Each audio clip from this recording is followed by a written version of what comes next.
Chapter 12:10. The fathers had all left.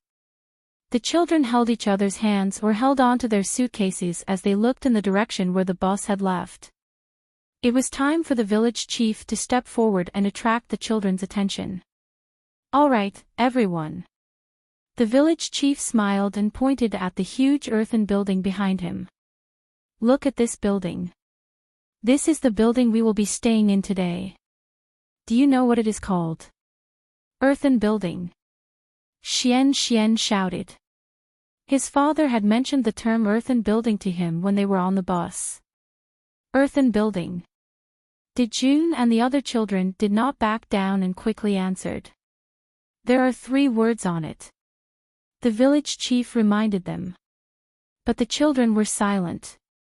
Kong might know, but he needed some time to decipher the words. After all, the words were written in calligraphy. Kiki was literate. She could recognize the words "Spring Noble House" at a glance, but she did not want to speak. Her eyes were still red. No one had expected Nuoi to open his mouth. He even said firmly, "On it, it says, oh, Black Bear Cave."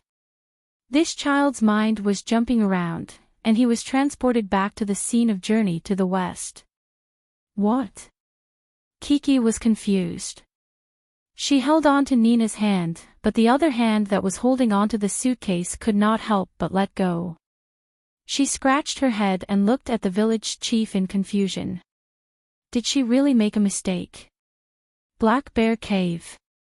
The village chief, Li Rue, was also shocked by Nuoyi's imagination. He smiled and said, "What everyone said was right.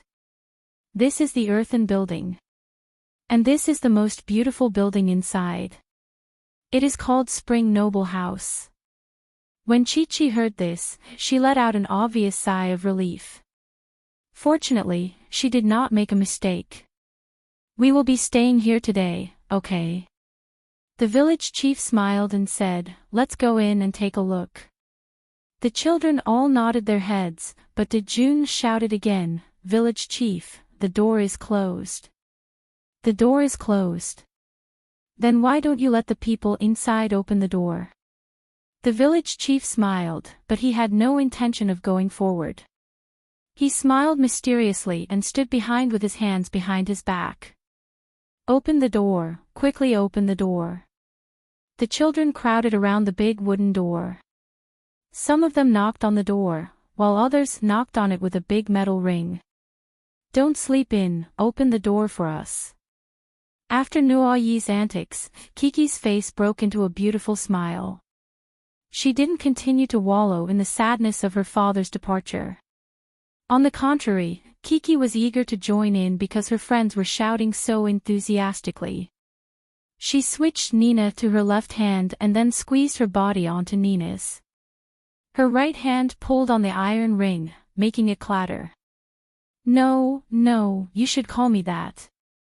Kiki's big eyes turned into crescent moons as she giggled. Kiki took a deep breath and imitated him vividly. "Open the door, open the door.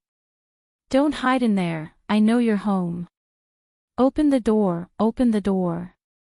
Don't hide in there, I know you're home. Open the door, open the door, open the door." The little friends were all shocked, the village chief was dumbfounded, and the audience burst out laughing. "Oh! Kiki, our cutest and most innocent little princess, when did you transform into Auntie Shui?" The audience was rendered speechless by Kiki's sudden transformation. However, it wasn't over yet. Under Kiki's lead, Xian, Nuoi, and June all joined in the Auntie Shui version of shouting. Behind them, Kong, who was sitting on a suitcase in the second row, was also eager to give it a try. However, when he saw the camera turn to him, he smiled and turned his head to the side. Nina, who was in the third row, had unknowingly broken away from her sister's hand. Not only was she not as shy as before, she seemed to have become inexplicably excited when she saw her sister and brothers shouting rhythmically and cheerfully. She waved her small hands and shook along with the rhythm, smiling so much that she couldn't close her mouth. Suddenly, the sound of a door bolt being pulled could be heard from behind the door. The children were so frightened that they immediately stopped shouting and quickly let go of their hands that were pulling on the metal ring and knocking on the door. With a sound of creak, the huge wooden door was pulled open by a gap of tens of centimeters. A woman in pajamas with a ferocious expression and with a lollipop in her mouth poked her head out. Her hair was tied up in a permed bun, and she had a lollipop in her mouth. Ah! All the children were so frightened that they staggered. They weren't frightened by the sudden appearance of the person, but by the woman's expression. Kiki subconsciously grabbed June's hand, and behind them, Nina was also dumbfounded as she looked at this strange woman. She grabbed Kiki's skirt from behind, wanting to hide behind Kiki's sister. "Who is it? What are you doing? Who are you? Why are you knocking on the door?" This was probably the first time such rude guests had appeared since the first season of Where is Dad, Now? Even Kiki, who could recite the first 2 episodes of Where is Dad, Now, had never seen such a scene. Moreover, it happened when her father wasn't by her side. Kiki really wanted her father at this moment. Yuan Kyongdan was a very famous actress in Hong Kong from the 1980s until now. Back then, she played the role of Sister Pomegranate, who was peerless and breathtaking, in Stephen Chow's movie, Tang Bo Hu Dien Kixiang. Her image was so deeply rooted in people's hearts that everyone affectionately called her Sister Pomegranate. However, Sister Pomegranate's appearance this time was in another movie of Stephen Chow's. She played the role of another Hong Kong celebrity, the landlady. When she first appeared, the audience was first shocked, then they burst into laughter. Oh my God! How did the crew of Where is Dad, Now? However, Sister Pomegranate is really amazing. She actually acted out the landlady's tyrannical sarcasm so well. However, to the children, this was not good news. That was because Sister Pomegranate was yelling at them. "Who knocked on the door just now? Why did you knock? Who told you to knock?" Sister Pomegranate scolded and questioned without taking a breath, which made the 6 children confused. Kiki was also a little scared, but her expression changed a little. From fear, to surprise, and now to a very strange doubt. Putting aside Kiki for the time being, under Sister Pomegranate's questioning, June hurriedly pointed to the back and shouted, "Village Chief." "Who is the village chief?" Sister Pomegranate shouted unrelentingly, "I don't know him." "Who knocked on the door?" Sister Pomegranate's purplish-red lips looked fierce. Xian and Nuo Yi were so scared that they didn't dare to make a sound. June hurriedly went to find Brother Kong Kong, who was the oldest, and wanted him to stand up and say a few words. However, Kong Kong inexplicably sighed. He had no intention of participating at all. Chapter 12:11. Even though June wanted to divert Sister Shirley's anger to the village chief, how could Sister Shirley, who had already colluded with the village chief, let them do as they wished? "I'm not asking you who knocked on the door. Who knocked on the door just now? Tell me." Sister Shirley questioned sternly. Immediately, the children quieted down. No one was willing to become the target of this fierce woman in front of them. "It's him." The youngest Xian, other than Nina, was the first to lose his composure. He instinctively dodged and pointed at June. Of course, this was wrong, but a child who was not even 4 years old should not be held to the standards of an adult. Then he knocked too. June pointed at Xian and Nuo Yi. The 2 of them knocked too. "Just these 2? Sister Shirley continued to ask sternly. "Did you knock?" "I knocked," June admitted readily. This made everyone look at him in a new light. Only 3 people knocked, right? Sister Shirley shouted. At this time, Kiki, who was deep in thought, was suddenly shocked by Sister Shirley's shout. She timidly raised her right arm and said, I knocked too. And then Sister Shirley looked at Big Brother Kong Kong. However, Kong Kong did something that no one expected.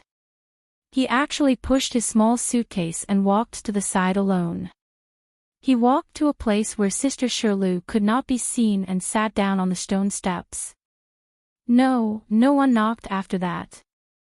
The second eldest, Dejun, took on the responsibility of dealing with the fierce woman. To be honest, when I saw this, I suddenly felt that Dejun was a bold, responsible, and loyal boy. He asked, Who are you? I've been waiting for you to say this for a long time. Sister Shirley smiled proudly and pushed open the door on the right. It was as if they had returned to the original movie scene. However, this time, her aura was stronger, more like a landlady with her tail up. Goose, wrong pronunciation, is the peerless beauty, admired by thousands, loved by all, and the flower blooming in front of her, Sister Shirley. Sister Shirley stroked her hair coquettishly and completed the self-introduction. Of course, it also made the audience in front of the TV vomit a few pounds of meat. No one noticed that after hearing Sister Shirley's words, Kiki's eyes suddenly lit up. It was as if a meteor had flashed across her mind, and she caught it. Sister Shirley was still proudly saying, I'm now called Shirley Ah-ee, Auntie, but you guys can't call me Ah-ee, Cantonese pronunciation. You have to call me Sister Shirley, okay? Yes, Sister Shirley, it's too easy. Dejun quickly followed. I don't think it's that simple. Xian and Dejun acted as if they were performing a crosstalk, making the audience laugh. I know. Kiki, who had been holding her sister's hand in silence, suddenly raised her hand. She had a joyful smile on her face, unlike the other children who were still a little nervous. What do you know? Sister Pomegranate asked curiously. I know, Sister Shirley. Kiki was so excited that she was incoherent. She gestured with her right hand and said, I've seen Sister Shirley before. Sister Shirley is Sister Ifei and Brother Jeanbois' Mama Ma. What was going on? Only those on TV who had seen the program Cruise Notes and searched for it, and those who had watched the series, Apartment, a dozen times understood what Kiki meant. Sister Shirley had made a guest appearance in Apartment 3, as Hui Fei and Lu Zhanbo's mother, Yuan Chunli. Kiki might not be able to call out Sister Shirley's real name, but she remembered Sister Shirley's name. That was because her father and mother had discussed it excitedly when they were watching the 7th episode. No wonder she looked so familiar. Kiki had always felt that she had seen this fierce auntie before. Little girl, have you watched the TV series that I acted in?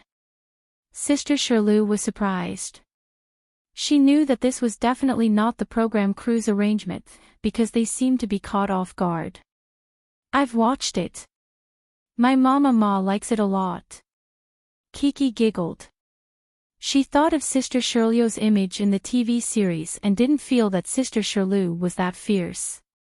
After saying that, Kiki was still not satisfied. She even imitated it with a smile in her eyes. For girls, they look like China Merchants Bank. For boys, they look like China Construction Bank. She even memorized the lines. What kind of memory was that? The audience and Sister Shirley were stunned. They exclaimed, "Where's poplar fruit? Poplar fruit, come out quickly. How did you give birth to a daughter? So evil. Call the police." That's right, that's the role I acted in before. But now, the person in front of you is Sister Shirley. I'm very happy that you know me, so I'll allow you to come in. Sister Shirley turned around and opened her arms domineeringly, pushing open the two old wooden doors. "Come in." Sister Shirley took the lead in an imposing manner, as if she was the fake leader who led the axe gang to kill the bamboo house. Unfortunately, because Kiki held Nina's hand and dragged her behind, Kong Kong sat alone at the side, and Xian Xian was simply cowering and didn't dare to come forward. Nuai and Dejun took the lead and walked 2 steps, but when they looked back at their friends, they retreated to the door in dejection. This scene was more or less a little awkward. The children's real reactions indeed brought too many unknowns to this program, but also brought a lot of joy to the audience. This scene was very comical. "Come in." Sister Shirley had to go back and call the children in. "Do you want your luggage? Who will help you carry it? Bring it in." The children hurriedly went in and out, struggling to drag their luggage inside. "Nina, wait for me." Kiki had a suitcase about the same height as her, so it wasn't easy to drag it over the threshold of more than 20 centimeters. She softly comforted Nina, who was a little scared because of Sister Shirley, and asked her to wait outside. "You're a boy, don't you want to help a girl carry her things?" Sister Shirley called Dejun, who only had a backpack and was very relaxed. "No, I can do it." Kiki choked. She grabbed the handle of the suitcase and lifted it with force. She lifted such a big and heavy suitcase and even flipped it over the stone steps.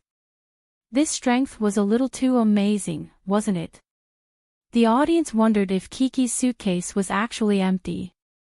Although Kiki's little face was flushed, compared to the other children who were dragging and lifting, Kiki looked much more capable. "I'll help you." Dejun ran to help Xian Xian carry his suitcase, and then Nuai. The image of a warm-hearted and considerate little man was born. After moving the suitcase into the earthen building, Kiki didn't forget her new friend, Nina, who was outside the house. She ran out with her little leather shoes. Chapter 12:12. Most of the group had gone in, but there were still 2 children outside. One was Nina, and the other was Kong Kong, who was sulking alone outside. President Kong Kong was slightly older than the other children and usually spoke like an adult, but in reality, President Kong Kong was also a child. Other than the others, Kong Kong also felt afraid when he saw the bad guys. In fact, his reaction was even greater than the other children's because he was thinking too much. He felt that adults shouldn't be so fierce to children.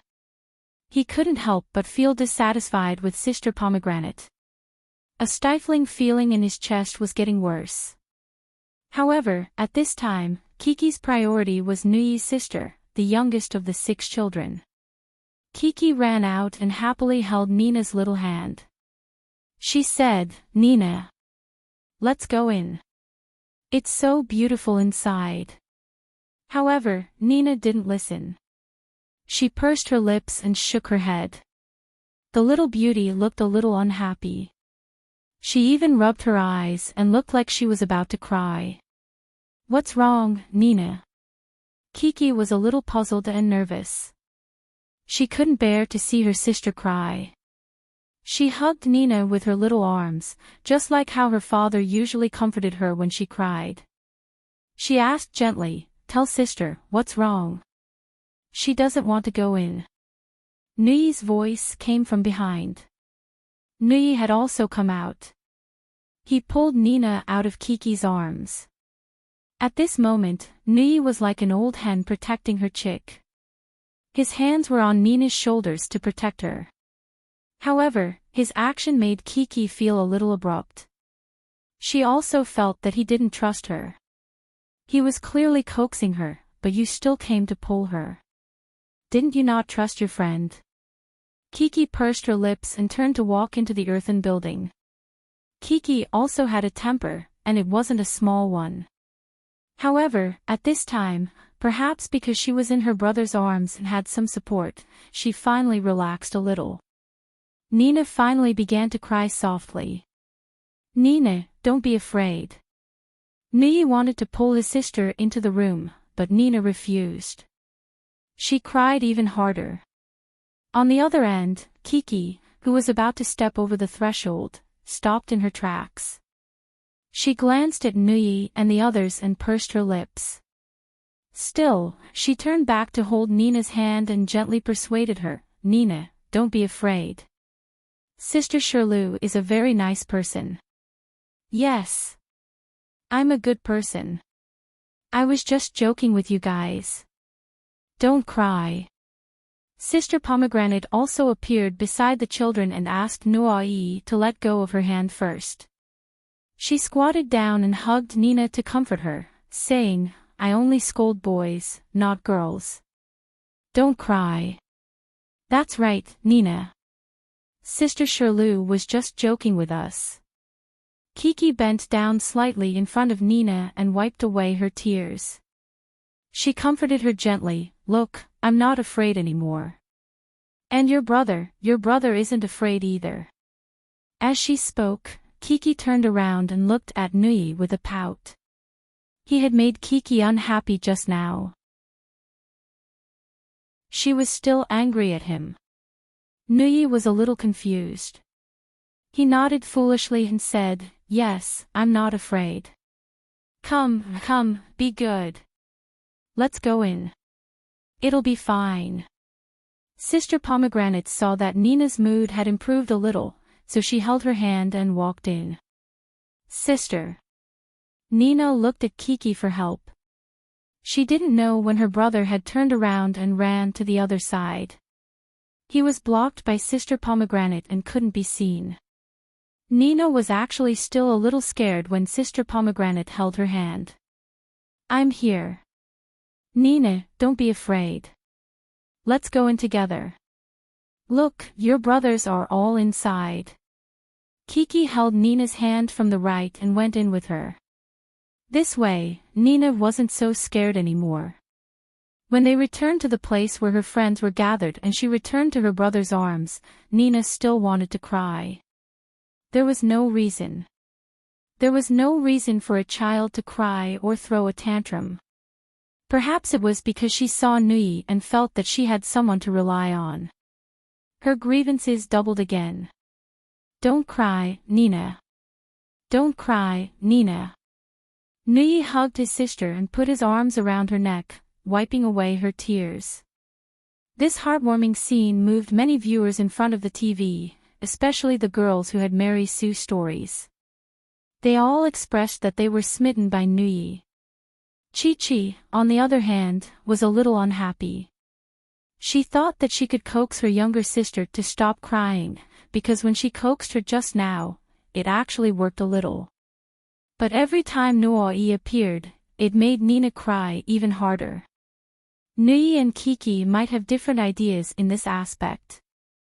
Nuyi didn't know how to coax his sister, but he could always give his sister a strong support. Kiki would reason with him like how her father coaxed her, or use other things to distract her. One was, cry, cry. Cry out all the grievances in your heart. The other was, don't cry, don't cry. Actually, you don't feel wronged at all. It was hard to judge which method was better. But presumably, for more girls, they preferred a brother like Nuyi. This was because they didn't need any general principles or persuasion. They only needed a brother to stand up for them when they were in danger, and someone to cry to when they were sad. On the other hand, Kiki's persuasion might be more effective on boys. Didn't you see how she managed to persuade the stubborn little radish, June, to be obedient in the last trip? Alright, let's not talk too much about it for now. Nina might be able to calm down after crying for a while, but there was still a friend outside. There's one more. Isn't he coming in? Sister Pomegranate's words were like a wake-up call. Kiki, June, and Xian looked at each other and realized that Brother Kong was indeed missing among them. I'll go invite him. Sister Pomegranate walked out, and Kiki quickly followed behind. We're going to close the door. Sister Pomegranate walked to the door, still wanting to scare the oldest child. Unexpectedly, Kong Kong angrily slapped the wooden steps he was sitting on. Kong Kong was very resentful.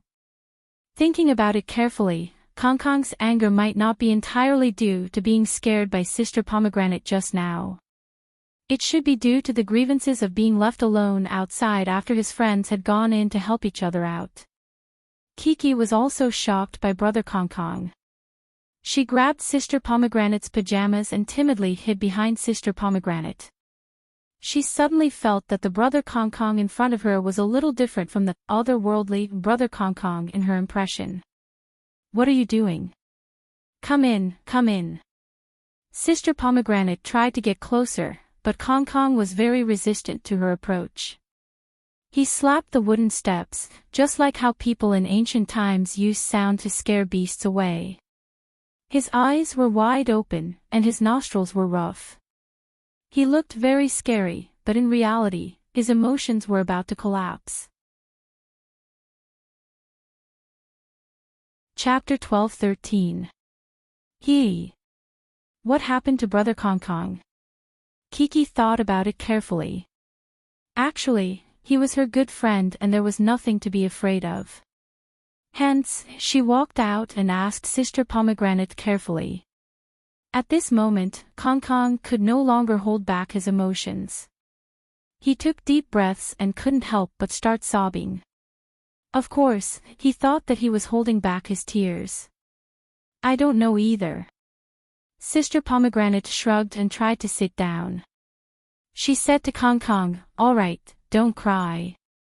Let's go in and take a look at the environment inside, okay? Go away." Suddenly, Kong Kong shouted at the top of his lungs, scaring everyone. It was also this shout that seemed to have used up all his energy.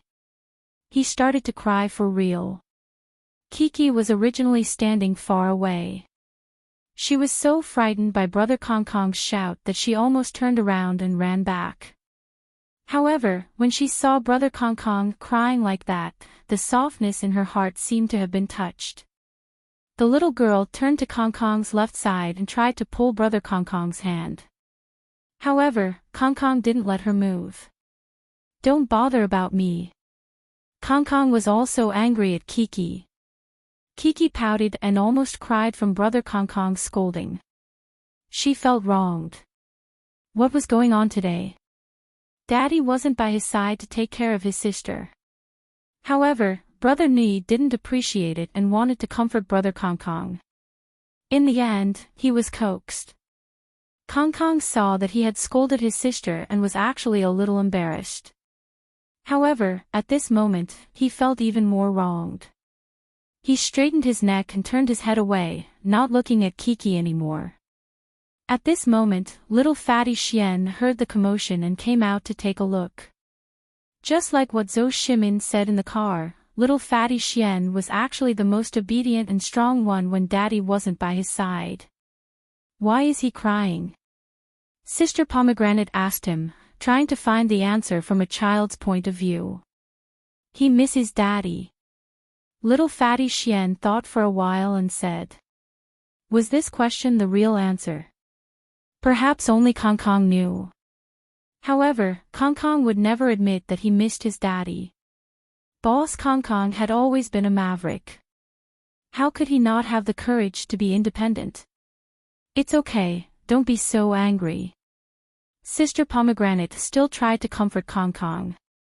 "I don't care. I won't follow you." Kong Kong became more and more angry. He cried and shouted, and his nose was even running. Although the production crew used special effects to block it, everyone present saw it, including Kiki. Kiki was stunned for a moment. She quickly took off her pleasant goat bag and rummaged through it. She found the tissue that her father had put inside and took out a piece. On the other side, Kong Kong and Sister Shirlu were still throwing tantrums. "I don't believe you. Brother Kong Kong, let me wipe your nose for you." Kiki's timid voice was like the sound of wind chimes from afar, brushing away Kong Kong's boiling emotions. "No." Kong Kong wanted to save face, so she raised her hands to resist. Wipe it. It's so dirty. Kiki, who couldn't get over it, pouted unhappily, but she still wanted to force herself on it. She almost got the dirty thing under Big Brother Kong Kong's nose. The little girl knelt on the wooden steps with her long legs in pantyhose. She raised her left hand and pressed down on Kong Kong's arms. Her left hand was practically on Kong Kong's chest with two arms between them. Kong Kong didn't have enough strength, so he was pressed against the wall by Kiki. Then, Kiki used the tissue in her right hand to wipe Kong Kong's nose. Kiki was very careful, wiping it over and over again. Kong Kong didn't know if it was out of humiliation, fear, or some other thoughts. He raised his head and stared blankly at Kiki's slightly pouted mouth. She was dissatisfied, but her beautiful face was still as holy as an angel's. Kiki was seriously wiping Big Brother Kong Kong's nose. Kong Kong was dumbfounded. The surrounding crew members and Sister Shirley all had their mouths open. They were dumbfounded. The audience in front of the TV was even more excited. What the fuck, the domineering President Kong, are you being pressed against the wall?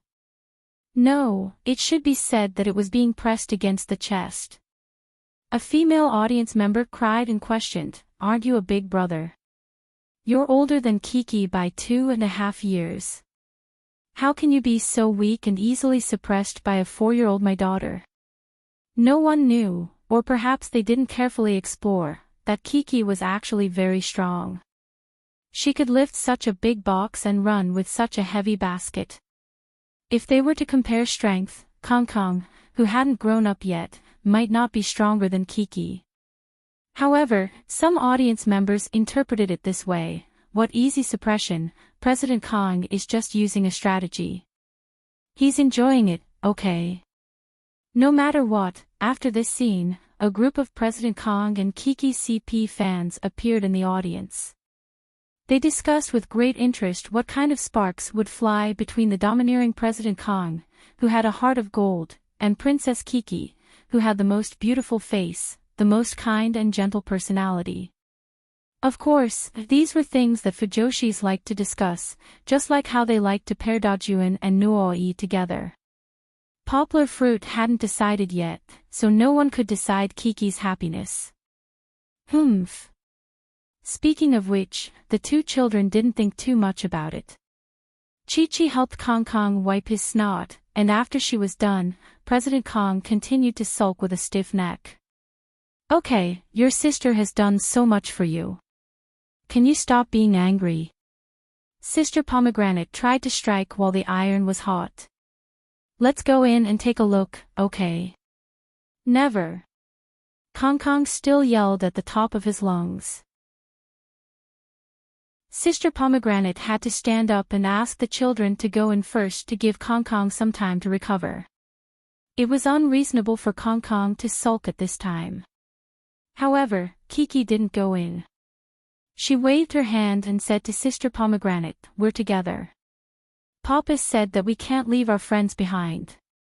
Well, only Kiki and Kong Kong were left sitting outside. Kiki didn't know what to do. Her little brain didn't have the psychological knowledge to analyze other people's thoughts, so she could only stay by Brother Kong Kong's side. Kong Kong was sobbing again. Kiki took out a tissue and handed it to him. Don't worry about me. Kong Kong only blocked Kiki's hand and said in a low voice, feeling wronged. He didn't make a scene like before. Brother Kong Kong. Kiki dragged her voice a little coquettishly. She pouted and said, why are you still angry? That Sister Pomegranate didn't do it on purpose. I know her. She's very, very nice in other TV shows. Kong Kong was silent. In the end, he took the tissue that Kiki handed to him. However, he didn't wipe his tears or say anything. His mood had improved a little. Oh, then what do you want us to do? How can we go in together? Kiki saw that Brother Kong Kong didn't respond for a long time. She was a little angry. She pursed her lips and said unhappily, you even yelled at me. Do you not want to play with me anymore? She was sad from being yelled at, but Kiki's heart was more worried about losing her friends.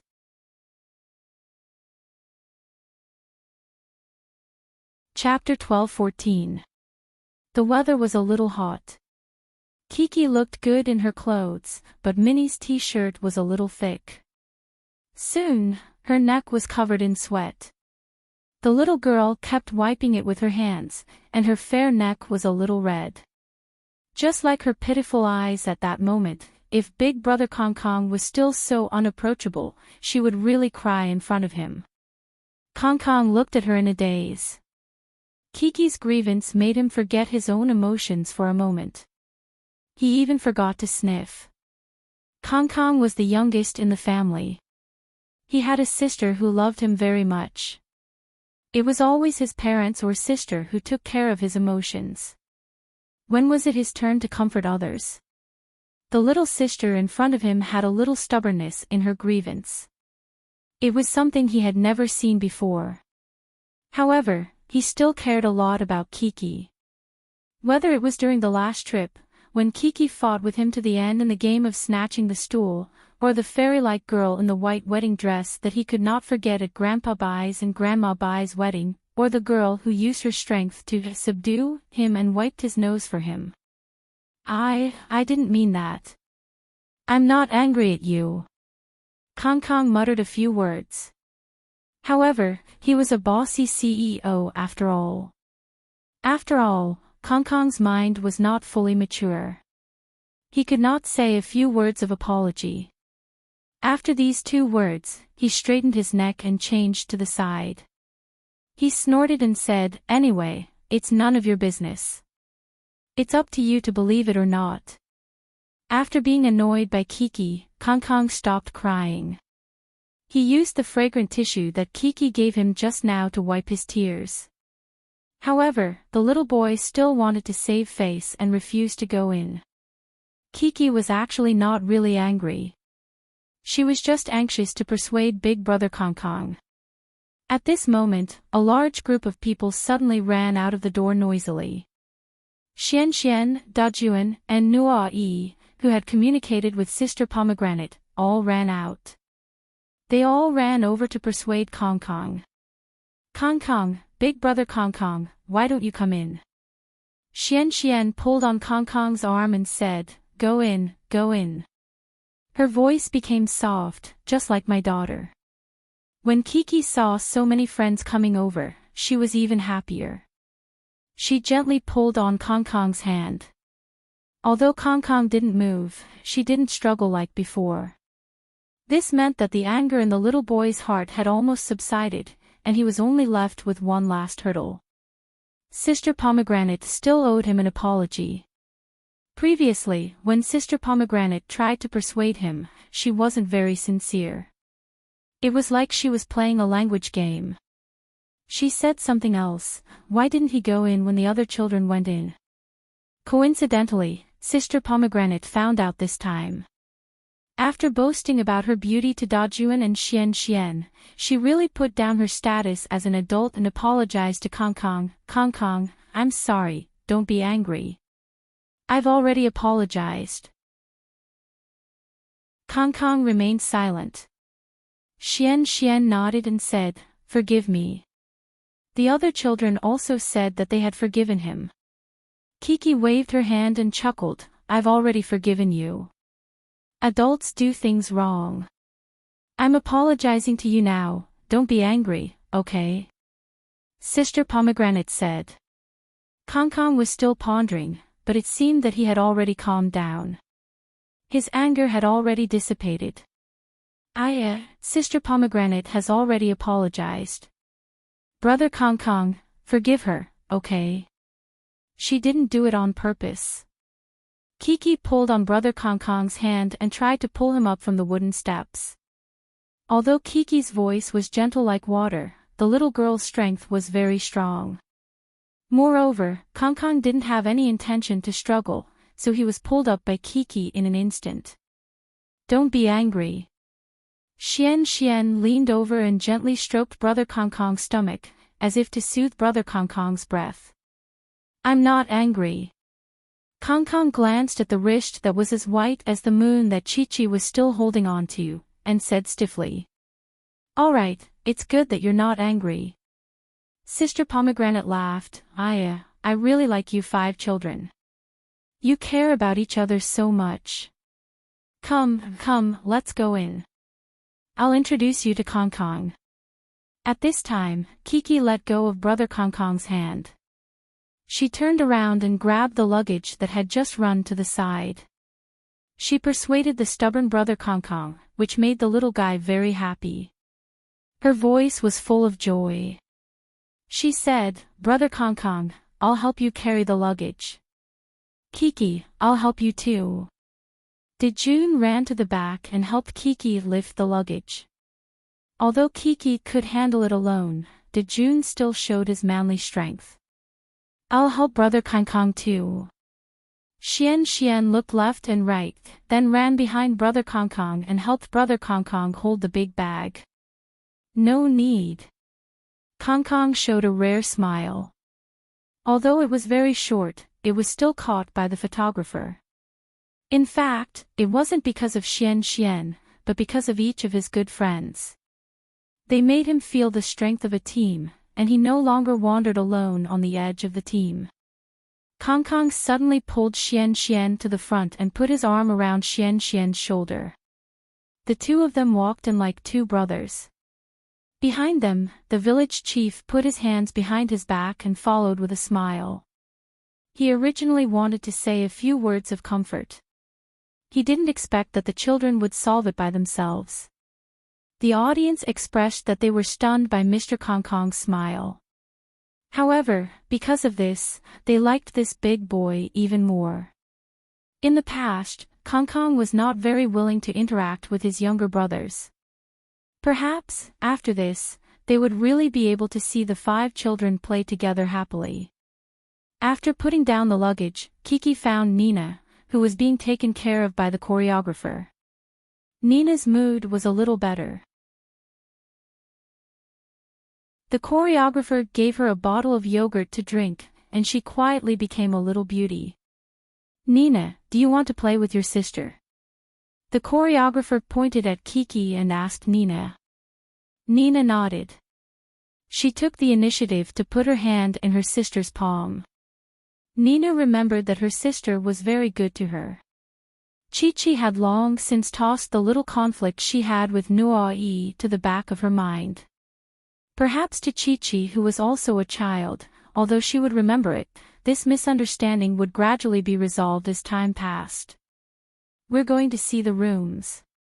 Kiki held Nina's little hand. The 2 sisters walked side by side, kicking their legs. They looked at each other's dresses and smiled from time to time. Nina's mood was a lot better. She was almost back to the little beauty who was full of smiles and dancing with joy before Sister Pomegranate knocked on the door.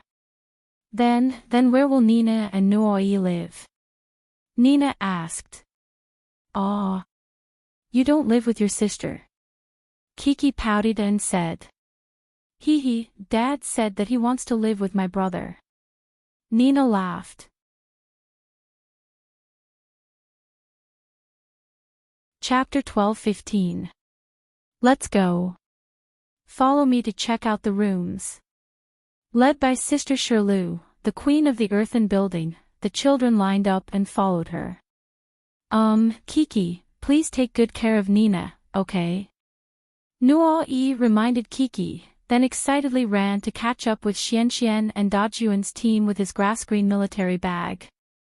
Kiki held Nina's hand and walked slowly at the back, while Kong Kong followed behind them. Mr. Kong Kong never liked to be in the limelight, so walking at the back was in line with his character. Nina, this is Brother Kong Kong. Kiki said to Nina while walking, seeing that Kong Kong didn't move even though she made way for him. Nina was actually quite afraid of Kong Kong, mainly because this tall brother wasn't as gentle as her sister. Sometimes, he gave off a fierce feeling.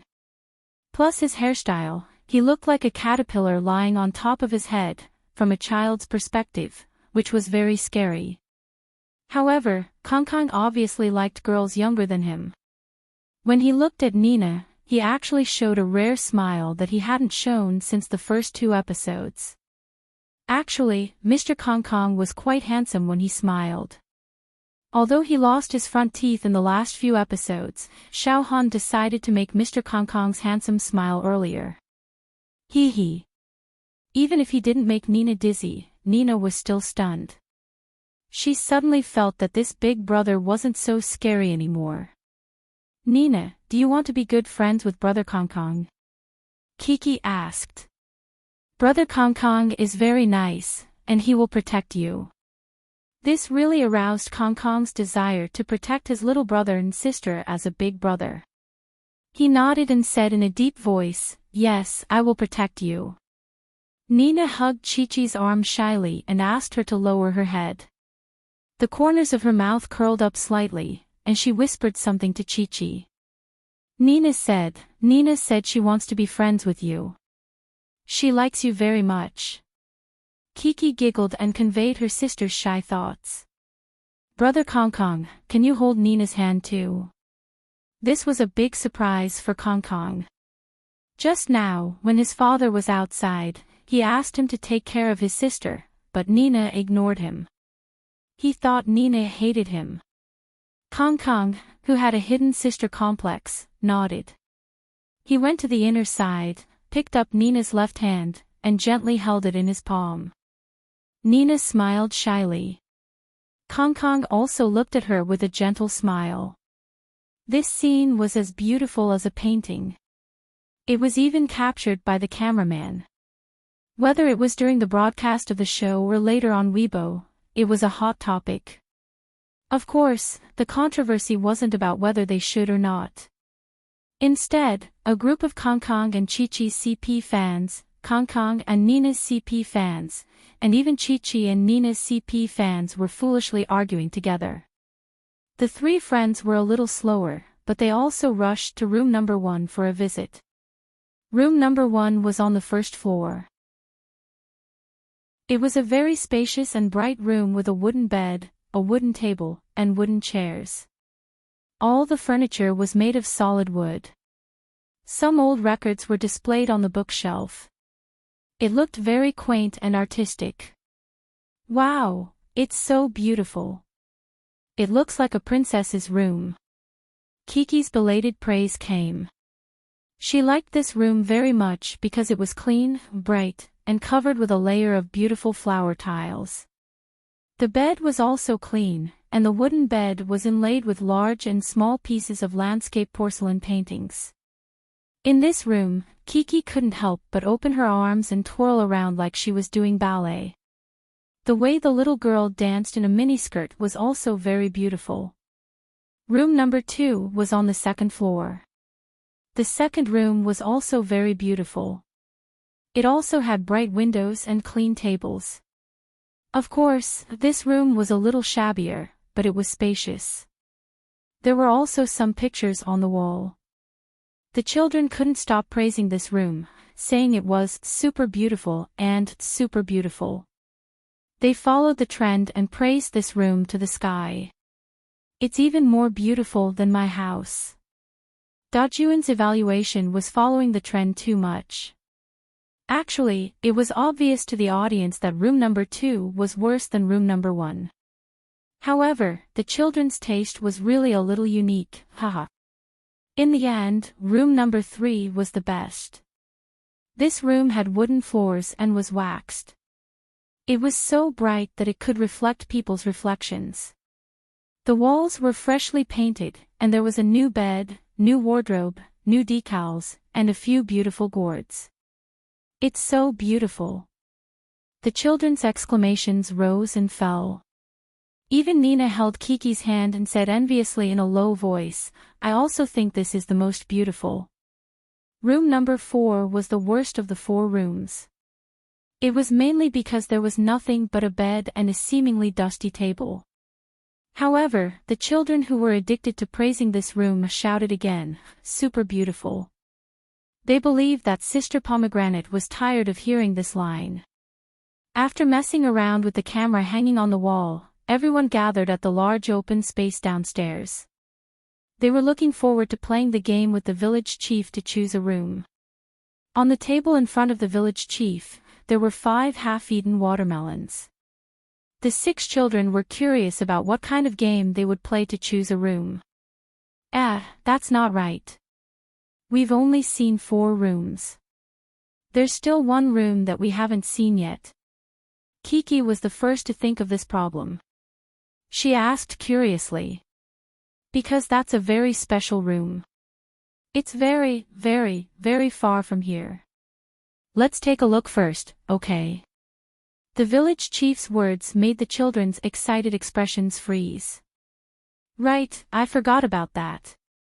How could this program make all 5 rooms super good and super satisfactory? There would definitely be one room that was the worst. Thinking of the room that Uncle Lu Yi and Nuo Yi stayed in previously, Kiki was a little nervous and worried.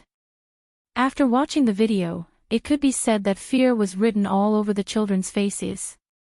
Even Kong Kong, who had nonchalantly said, "Then I'll choose one that's far away," had her eyebrows raised and her mouth twisted.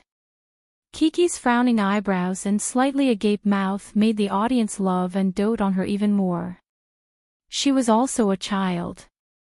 Although in the previous episode, she kept saying that she wanted to stay in the worst room, at that time, she had her father by her side. With her father by her side, even if she went to the most dangerous place in the world, she would not be afraid. Without her father by her side, the little princess would also become a timid little girl. This room's name is Xingqing Building. It's the oldest house in the entire village. Although he had been led away by the children's thoughts, the village chief still tried to create a scary atmosphere. This room has not been lived in for a long time. When the village chief went there that day, he found some bats flying around. As Kiki and Kong Kang's thoughts were still normal, their faces were tense. They were very afraid. However, there was a child who was abnormally excited. Nuo Yi, who had jumped out of the Black Bear cave, said something shocking as he interrupted. "When I was on the boat, I saw Batman when I went into the cave to sit in the small car." At this moment, the village chief's heart was probably on the verge of collapse. Chapter 12:16. The village chief, who was confused by the children's unconstrained thoughts and words, finally could not help but stop them. He could not drag this on any longer. If he let each of them tell a story, wouldn't that be terrible? They would not be able to record today's program. Alright, babies. Next, let's choose a house. The village chief returned to the main topic. He briefly explained the rules of the house selection game. The children were not allowed to use any tools to eat the watermelon. Within the allotted 2 minutes, whoever ate the fastest would be the first to choose the house they liked. Under the village chief's command, the children quickly pounced on the watermelon in front of them. This was not right. This watermelon was not as well cut as the ones the children used to eat. This was an oval-shaped watermelon that was cut in half. The flesh was hard and there was no way to eat it. How to eat it? There was no choice. They could only use their hands to dig. Use their hands to dig. Even if they could not dig, they could use their mouths to chew. At this time, Kong Kong and Nuo Yi's advantage in strength showed. They had already dug a hole in the watermelon and started eating. Jun looked at his friends and also started digging. However, the Virgo boy was a clean freak. He was worried about hygiene, so he broke the watermelon piece by piece and ate it. His gentle demeanor made others anxious. Kiki used her mouth and teeth to chew. She did not know how to deal with this hard watermelon. However, she did not manage to chew it. The little girl's mouth was too small and the angle was not good. She only knew to use her hands to chew it when she saw her brother's actions. Nina, go help your brother. If you help Kiki eat it, your brother still won't be able to choose a house. The village chief laughed and led Nina, who had been following Kiki's sister, to Nuoyi's side. Although Nina was not tall enough, she still helped Sister Kiki take 2 small pieces of watermelon meat. However, after Nina returned to her brother's side, she did not have the chance to eat the watermelon again. Nuoyi was immersed in his battle and Nina could not reach such a big watermelon on the table. She could only become a spectator. The battle was fierce. Everyone ate until they could not speak. However, there was little chubby Xian who did not know how to handle the watermelon. His little paws were fleshy and had some strength, but they were too small. Moreover, after cutting her nails, her chubby little fingers wouldn't be able to handle this big watermelon. As he dug, his fingers slipped. Seeing that his other brothers and sisters were eating, he cried out anxiously, Can you help me dig? I can't. However, Big Brother Dejun, whom little fatty Xian had asked for help from, was focused on his business of elegantly eating watermelons and had no time to care about him. Xian was on the verge of tears. At this moment, a fair and tender little arm stretched out in front of him. Xian looked up and saw that it was Sister Kiki on the other side. Sister Kiki was eating the watermelon in her right hand. She blinked her big watery eyes and pressed her left hand on his watermelon. Xian hadn't figured it out yet. The left hand was like a claw. It dug down, as if it was the 9-in white bone claw, and a large piece of the watermelon was dug out. So powerful. This was Xian's thought. He watched as Sister Kiki retracted her left hand that was covered in watermelon juice and flesh. Sister Kiki even licked her left hand. However, this scene was like the smile of God in Xian's eyes. Xian's heart swayed and he laughed foolishly, forgetting his task. Actually, Kiki had only heard her brother's cries and went to help him. She didn't take it to heart at all. After helping, she anxiously ate her own watermelon. But she had to pick a good house. Today, her father wasn't here. Kiki didn't have the courage to face that scary old house.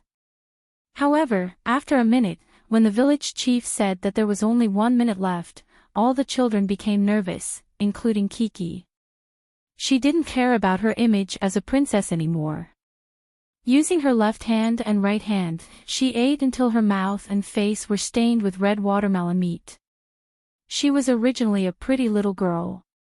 She had been put in a difficult position by this evil program team. However, who asked our Princess Chi-Chi to be born beautiful? Even if she was in a bit of a sorry state, and her hair was messy, there was still a bit of wild beauty that leapt out from the camera lens. Those slightly worried eyebrows and eyes that were still as bright as gemstones made people's hearts beat faster. I can't eat anymore. Little Chushuan's scene that made people burst into laughter started again. The little foodie anxiously stuffed his mouth full of watermelon. Even the juice was dripping down. His clothes were dyed red as he cried out in despair, "Who can help me?" Looking at his crying and shouting, interrupted by his action of stuffing watermelon meat into his mouth from time to time, the audience almost fell down laughing at him. Would Big Sis Chi-Chi still be the angel of salvation that he dreamed of seeing? No, this time, Sister Kiki had to give it her all. Didn't you see that Kiki was so anxious that she couldn't even take care of herself? Even her beautiful little face was about to bury itself in the watermelon to eat. I'll help you. A savior really appeared. However, this savior was a little old. So much so that when Sister Pomegranate shouted those words and rushed out from behind, Xian subconsciously hugged the watermelon and ran. He was really a foodie, he actually didn't forget to run with the watermelon. After regaining her senses, Sister Pomegranate really helped Xian eat the watermelon. The two of them worked together and ate a lot. However, after the time was up, Xian might have been affected by his previous irritation. He pursed his lips and complained, "My clothes are all wet." Just now, he was desperately eating. How could he care about his clothes? Especially Kiki and Xian, the two youngest children didn't care about their clothes. Kiki was fine, her top was originally red, but Minnie was also dyed a little. However, she wasn't too worried as she wasn't a clean freak. However, Xian was different. He became more and more anxious, crying and shouting, You are all so annoying. Woo woo. However, Xian's childish voice didn't have any lethality, it even made people feel that it was very funny. It's okay.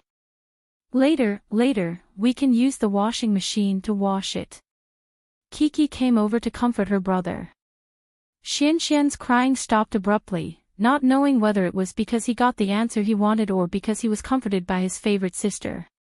The village chief secretly smiled bitterly.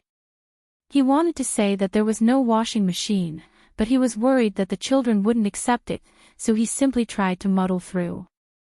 Well, let's see the results of the watermelon eating competition. The village chief changed the topic. The announcement of the results made all the children pricked up their ears. Chapter 12-17. The winner was Kiki. Even though she was a girl, she put in a lot of effort into the competition. Using both hands, she ate a big hole in the watermelon. Kiki was the first to choose. She thought about it and chose the first room she had chosen. It was the room with records on the wall and beautiful tiles on the floor. It was the room that looked like a princess room. The second place was Kong. Kong was a big brother after all. He ate very quickly and was very clean. His white shirt was not stained with watermelon juice like Kiki and Xian. He chose the best room, number 3. It was the room that was decorated like a new house. The third place was actually Xian. He chose room number 2, which was not bad. Even though Nuo was fighting alone and left his sister pitifully to the side, he was still faster than the elegant Dejun. Hence, he chose room number 4. No one was willing to choose the remote and scary room number 5. Hence, it could only fall to the last place.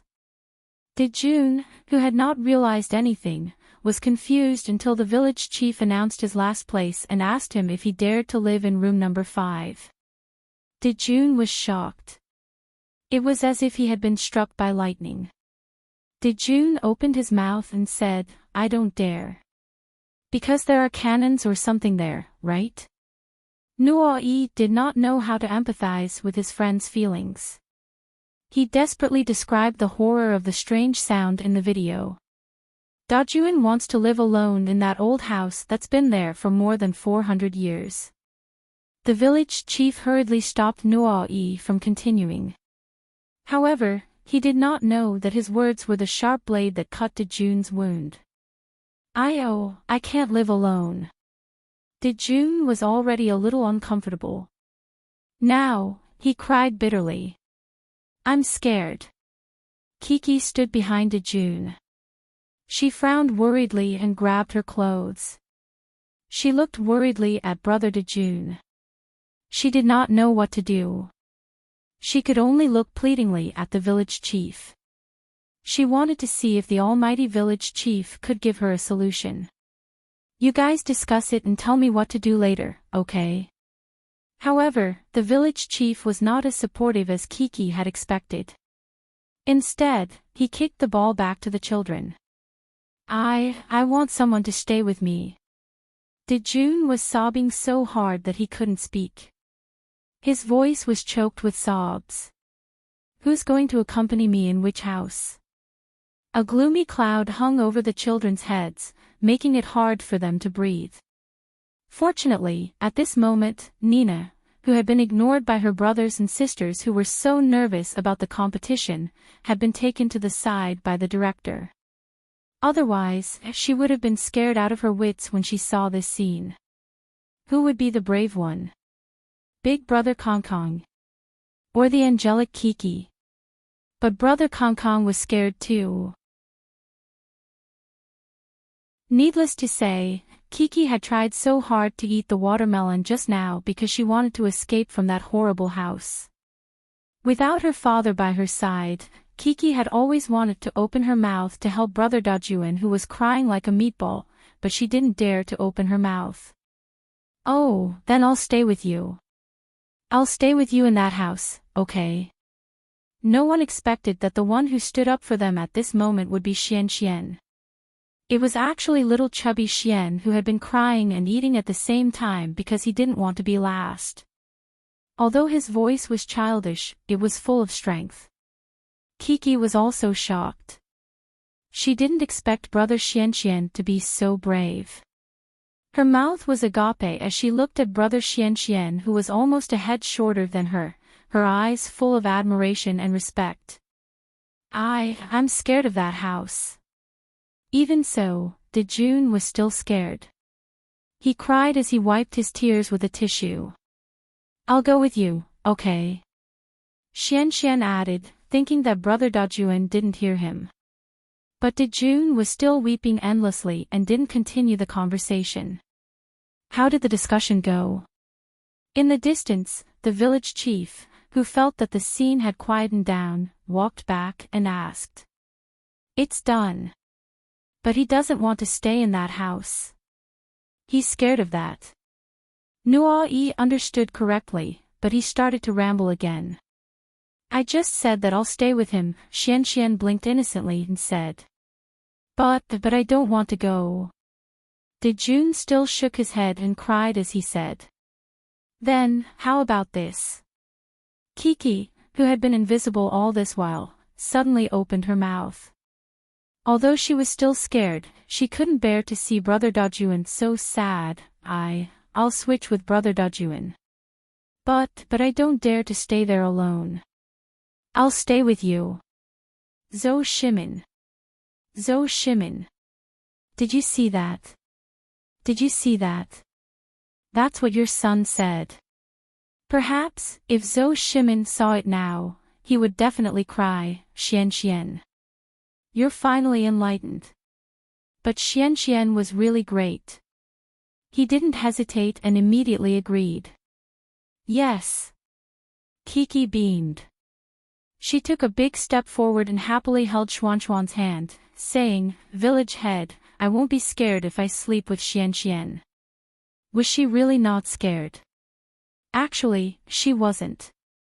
It was just that the kindness in her heart made her take this step bravely. Brother Xian was so brave, how could she, as his sister, fall behind?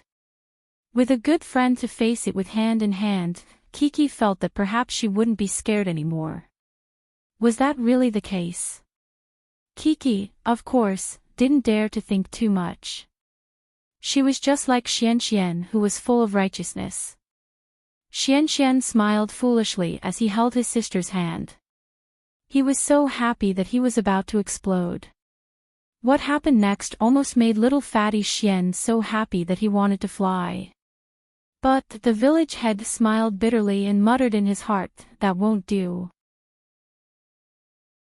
Especially Chi. Before your father took her away, he even asked me if the two of you slept together, if you slept together.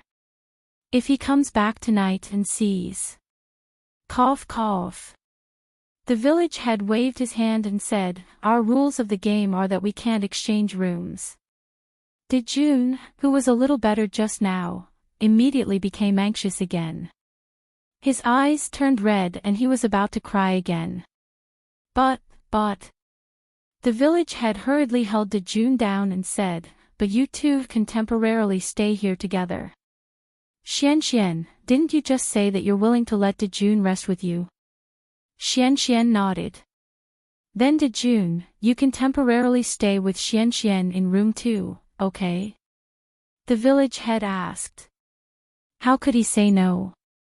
To be able to escape from that terrifying room 5 was already a great fortune. Dejun hurriedly nodded, then turned his head and said to Xian in a choked voice, "Thank you, Brother Xian. No need to thank me. You can stay with me and we can play together." Xian smiled foolishly. Kiki also let out a big sigh of relief. Although she was smiling while holding Xuanxuan's hand, in reality, when she made this decision, she also went through a very difficult struggle in her heart. Without her father by her side, Kiki really didn't dare to face the terrifying old house. Chapter 12-18. The village chief asked Sister Shirlu to be the temporary host. Sister Shirlu was more enthusiastic, and her motivation to mobilize the children was slightly stronger than the village chief's. After she appointed Kong Kong as the team leader, Kong Kong was super enthusiastic. The production crew had very naughtily prepared a large bathtub for each child that they couldn't even wrap their arms around. The bathtub was stuffed with water bottles, blankets, pillows, small wash basins, and other daily necessities. It was so heavy that even a Hercules like Chi-Chi could barely lift it up. Seeing everyone's cries, Kong Kong took the lead and set an example for his friends to help others. However, the first person he chose to help was Kiki, who had just pressed him against the wall. Chi-Chi's main problem was that she couldn't hold the basin steadily, and her center of gravity was unstable. But in reality, she could still manage it with some effort. However, girls weren't as brave as boys. Subconsciously, she still hoped that someone would come to help her. "Thank you, big brother Kong Kong." Feeling the weight on her hand lighten, Chi-Chi lifted her head and saw that it was big brother Kong Kong. She smiled cheerfully. Kong Kong's face was slightly red, and he didn't dare to make eye contact with Kiki. The little boy was a little shy, but he didn't say a word. However, it didn't matter. It didn't affect Kiki's happy mood. She carried the bathtub while talking to Brother Kong Kong. "Brother Kong Kong, walk slowly. There's a ditch over there." "Hey, I'm going over there." "Is my room beautiful?" "I think it's super beautiful." Fortunately, the little girl didn't talk much, and she didn't give people the feeling that she was Tang Sanzang. Kiki's room was very close. It was on the first floor, and they quickly moved the things in. After putting them down, Kiki said sweetly, "Brother Kong Kong, thank you." This was the second time she thanked him. Kong Kong raised his head and said in a rough voice, "Hurry up and tidy up your room." With that, he walked out. However, the photographer still managed to capture him with his back facing Chi-Chi. The corners of his lips curled up uncontrollably. Kong Kong ran out and continued to help Xian and the others carry things. Xuanxuan's room was on the second floor, and it was a lot of effort to climb the stairs, so the four of them worked together. "I think Brother Kong Kong is also super good." Kiki hugged a pillow and put it on the bed. When she saw Camera's good friend by the bed, she happily greeted Camera and then whispered something to it. However, after saying that, the little girl scratched her head while wiping her sweat. No one knew what she was thinking. Because the weather was too hot, she kept wiping the sweat off her neck. Her neck was pink. Could it be that he was considering this? Poplar Fruit had told her to choose a house, put down her things, and change her clothes. But it wasn't time for that yet. Kiki's eyes lit up. She carefully placed the pleasant goat bag on the chair and ran out. She also wanted to help her other friends. However, when they went out at this time, there was not a single person in the open space. There were only 3 large bathtubs left. "Nina, where are my brothers?" Kiki ran to look for the little beauty who was sitting quietly beside the director's sister. Nuai went up. Seeing that Sister Kiki was happy, Nina didn't stay by herself. She reached out to Sister Kiki and asked her to pull her up. "Then, Nina, let's help our brothers, okay?" Kiki held Nina's hand and went back to the large bathtubs. "Okay." Nina followed her sister's lead. She had no objections. However, my daughter didn't know how they could handle such a large bathtub with Nina's negligible strength. We're coming. However, before they could take action, Nuai, Dejun, and Kong Kong came running down from upstairs. The girls don't need help. The boys can do it. Dejun said loudly. Yes. Nuai also shouted. Kiki and Nina gave up their positions. Nina even waved her arms happily, as if she was very excited to see this scene. Perhaps it was because there were girls watching, but the boys were working especially hard. However, when they reached the second floor, it was a little difficult. Nuai's room was on the fourth floor. They had to push the bathtub up one step at a time, bending over. It was super tiring. Let's take out the things. Each of us can take a little. Isn't that enough? Kiki suddenly suggested an idea that made everyone's eyes light up. Thus, the boys all started to move. They broke up the things in the bathtub and each of them took a little. It was very easy. Including Nina, she also got a ball of tissue.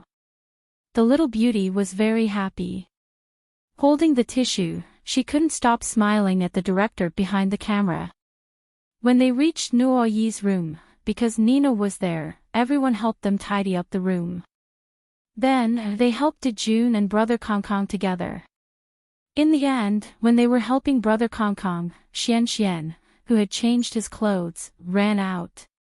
While the boys were busy helping each other and showing the camaraderie of a team, what were the fathers doing when they were taken away by the bus? Poplar Fruit and the others were taken to the kindergarten in town by the bus. It was not far from the earthen building where the children were. It was probably only a few kilometers away. However, it was different from what Poplar Fruit and the others thought. Poplar Fruit and the others were not taking care of the children. They were going to be the children. These adults were going to be around the same age as their own children. They also had to go to class, dance, and eat with the children. It was really torturous for them. Poplar Fruit and the others did not say anything. They returned to Kiki's room. After helping all the boys tidy up, Kiki went back to her room to tidy up. The bed was quickly tidied up. Her toiletries were also arranged neatly like the boys in front of her.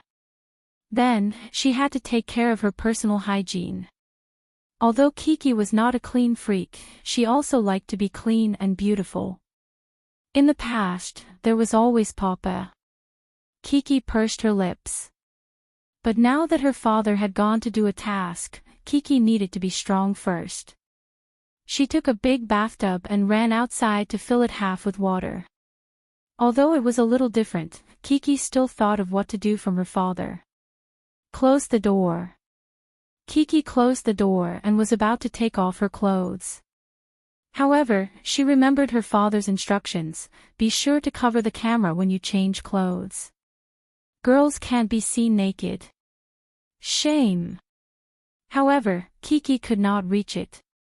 She took her own small coat, which was very light. She came to the camera's good friend, waved, and said, "Can you come down for a while?" The camera lowered its head obediently. The audience only saw the darkness in front of them. Then, they heard the little girl giggle and say, "I'll have to trouble you first. Wait for me." This was the agreement between the little princess and the camera's good friend. "Okay, I'll wait for you." Chapter 12:19. The camera waited for a long time. Of course, the wait in the middle was cut out by the production team. The little girl finally lifted the veil in front of the camera. The little girl had already changed out of the slightly dirty mini dress. Then, she changed into a dry and comfortable new Mickey's white short-sleeved t-shirt. She didn't wear a dress anymore. Instead, she wore denim shorts from the previous season.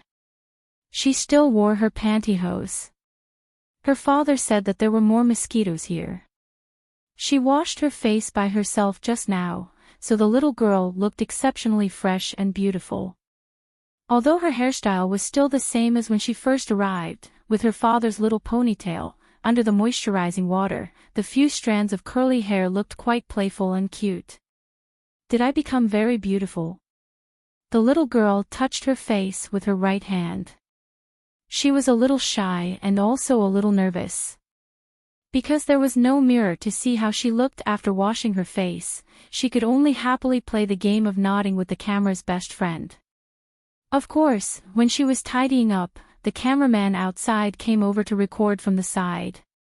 He captured the little girl actually using the camera's best friend's shelf hanging on the wall as a drying rack.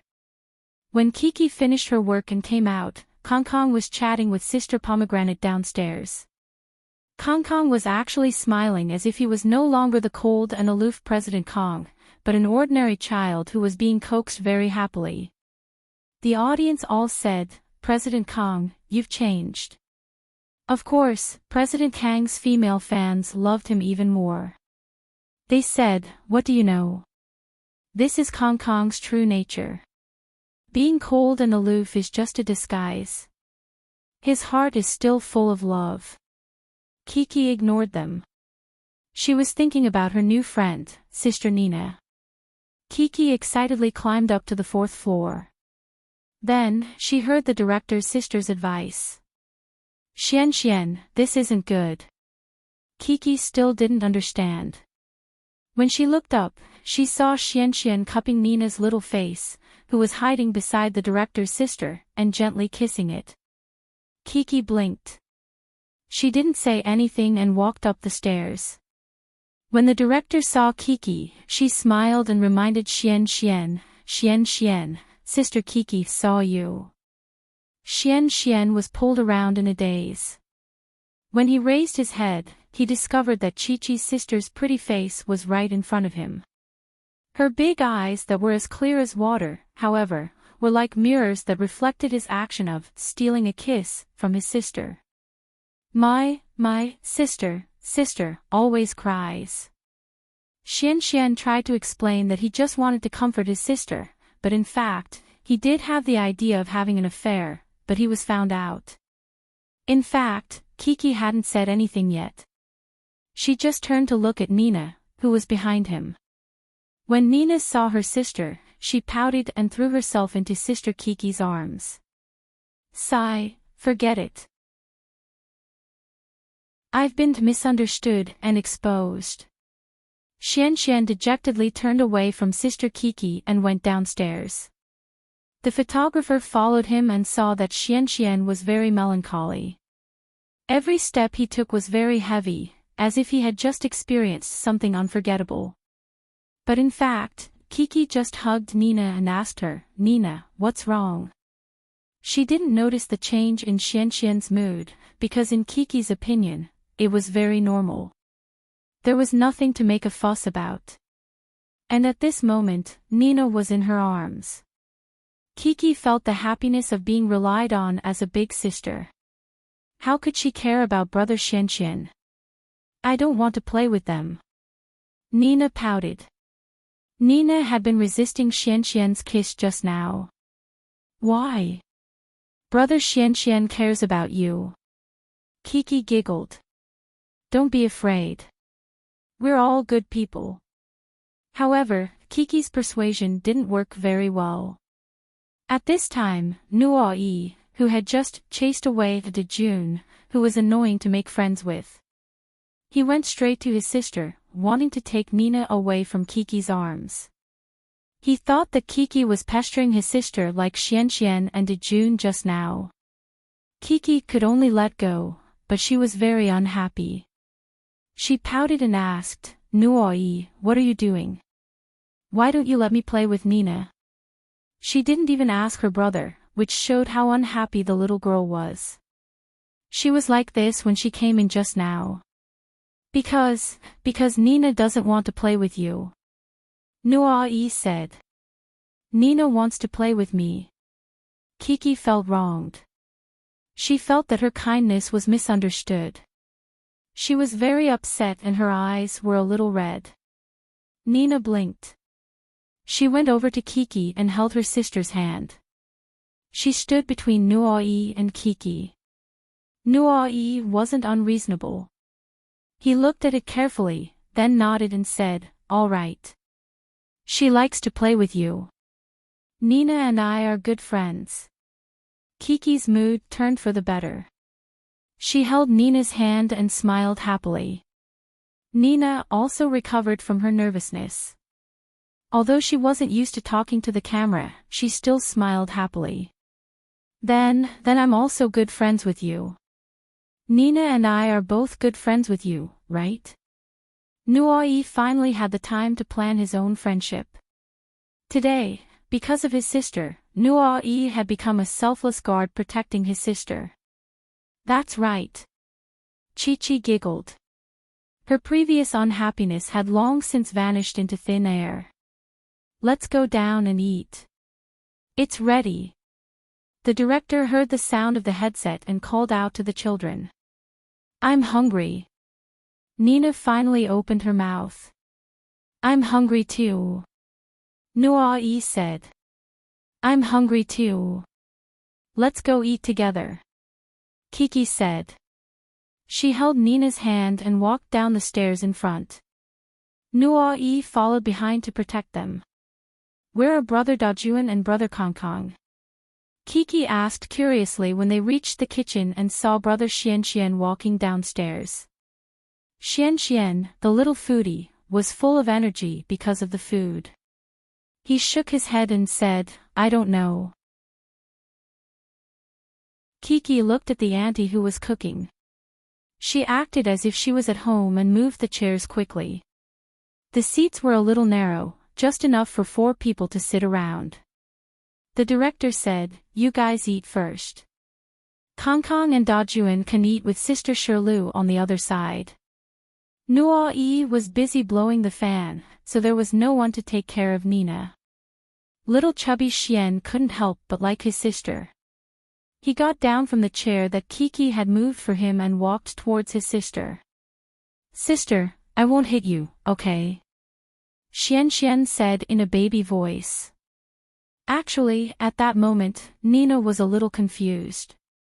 She looked at her brother and was probably asking for help. However, Xianxian had already hugged her. Of course, Xianxian didn't go overboard. In fact, he hugged her for a while and let go with satisfaction. He even held his sister's face and looked at her lovingly. Chapter 12:20.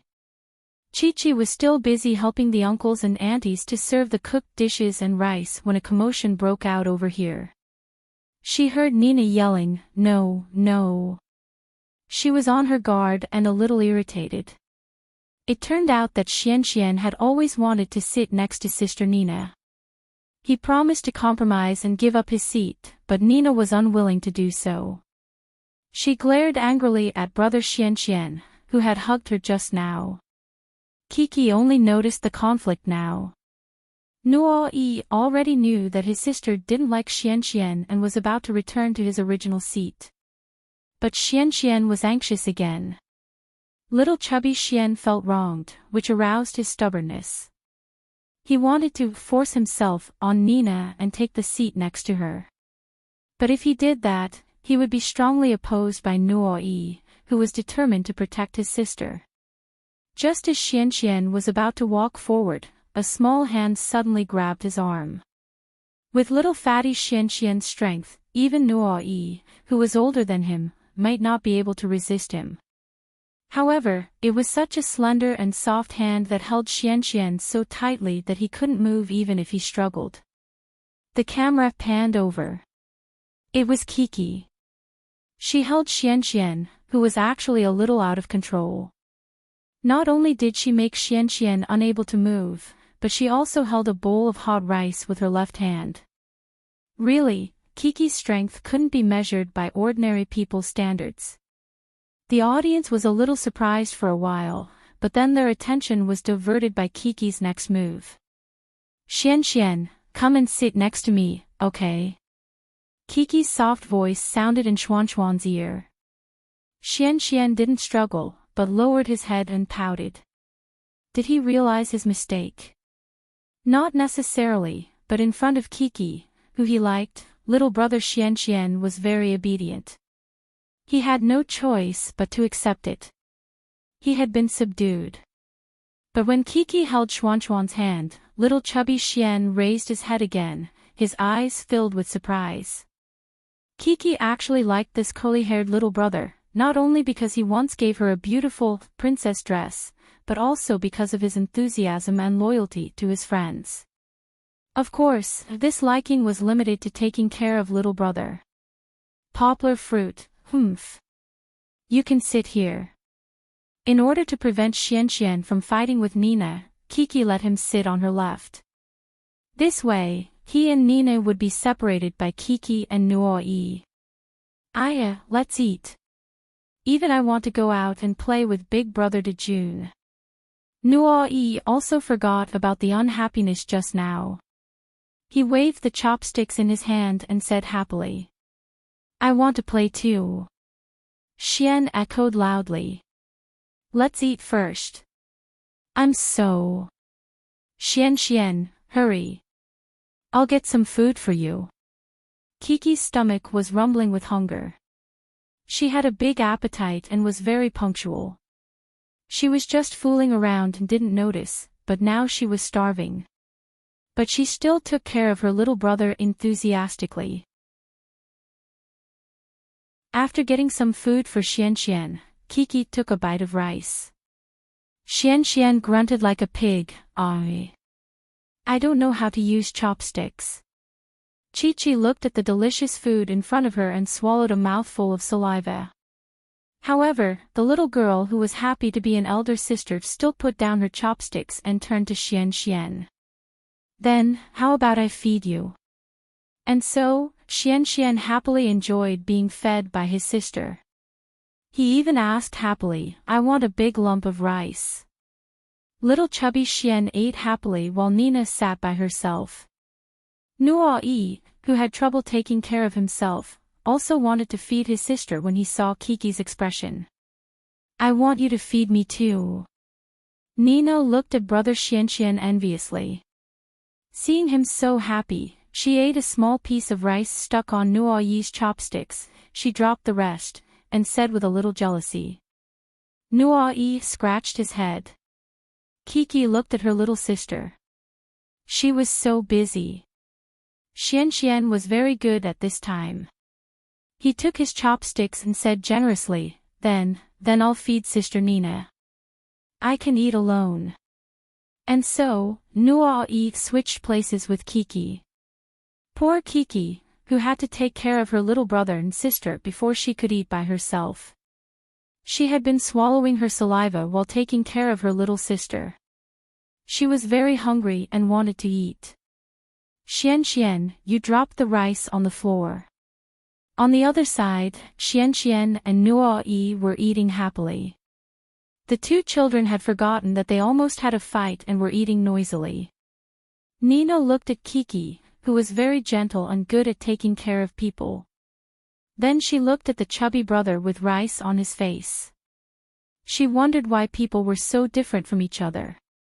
Xian still didn't know how to use chopsticks.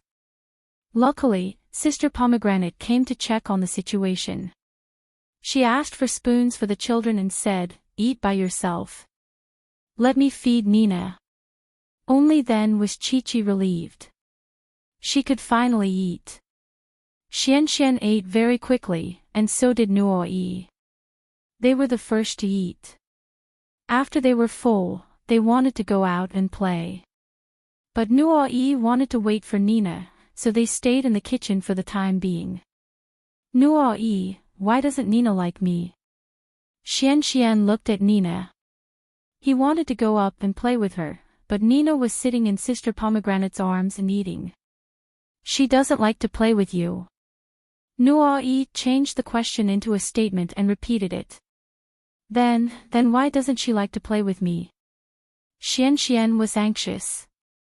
He felt wronged. He liked his sister very much, and in his opinion, he didn't bully his sister. However, Nuo-yi couldn't give a reason, but he still said seriously, Nina doesn't like to play with you. The older brother didn't want Xian to get close to his sister.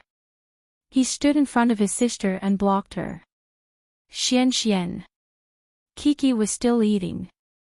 She put down her chopsticks and pulled the aggrieved chubby Xian to her side. She shook her head and said, Nina is afraid that you will kiss her. You were hugging Nina just now. She didn't allow it. Kiki had seen chubby Xian's crime and remembered Nina's reaction at that time. After hearing Sister Kiki's words, Nina nodded. She felt that Sister Kiki had spoken her mind. But I like Nina. I want to be friends with her. Xian pouted. He had given Sister Kiki to Nina just now. Sister Pomegranate, who only knew the whole story now, wanted to say something. But when she saw Kiki explaining, she didn't say anything. She also wanted to see if the children could resolve the conflict between themselves. Chapter 12:21. He's a bad guy. Nina suddenly said. Now that she had someone to back her up, she dared to speak. However, these words hurt the innocent little fatty Xian's heart a little. He pouted and lowered his head, muttering, I'm not a bad guy. But this voice was probably only heard by Chi-Chi. Xian is not a bad guy.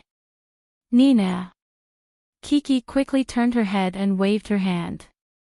She said to Nina, Xian just wants to play with you. Then, he takes good care of you. Kiki was a little sad. She didn't want to see her favorite brother and sister quarrel. But she thought it was difficult for her to communicate with them. After all, she was also a child. She couldn't be as considerate as adults. Nina, listen to Sister Pomegranate. Xian is not a bad guy. He just doesn't know how to express his love for you. So he is a little anxious and doesn't take your feelings into consideration, right? Sister Pomegranate reminded her. Nina nodded. Kiki also nodded. She turned her head and looked at Xian, who lowered his head. She gently shook his hand and said, Xian, Sister Pomegranate is right. You like Nina, but you can't bully her, right? Papa said that girls can't be hugged and kissed by boys. Kiki said. Poplar Fruit found an opportunity to tell Kiki this after they got home. This way, Kiki could accept it easily. Xian raised his head and looked at Kiki in surprise. He didn't know this before. If you want to kiss Nina, you have to get Nina's papa's permission.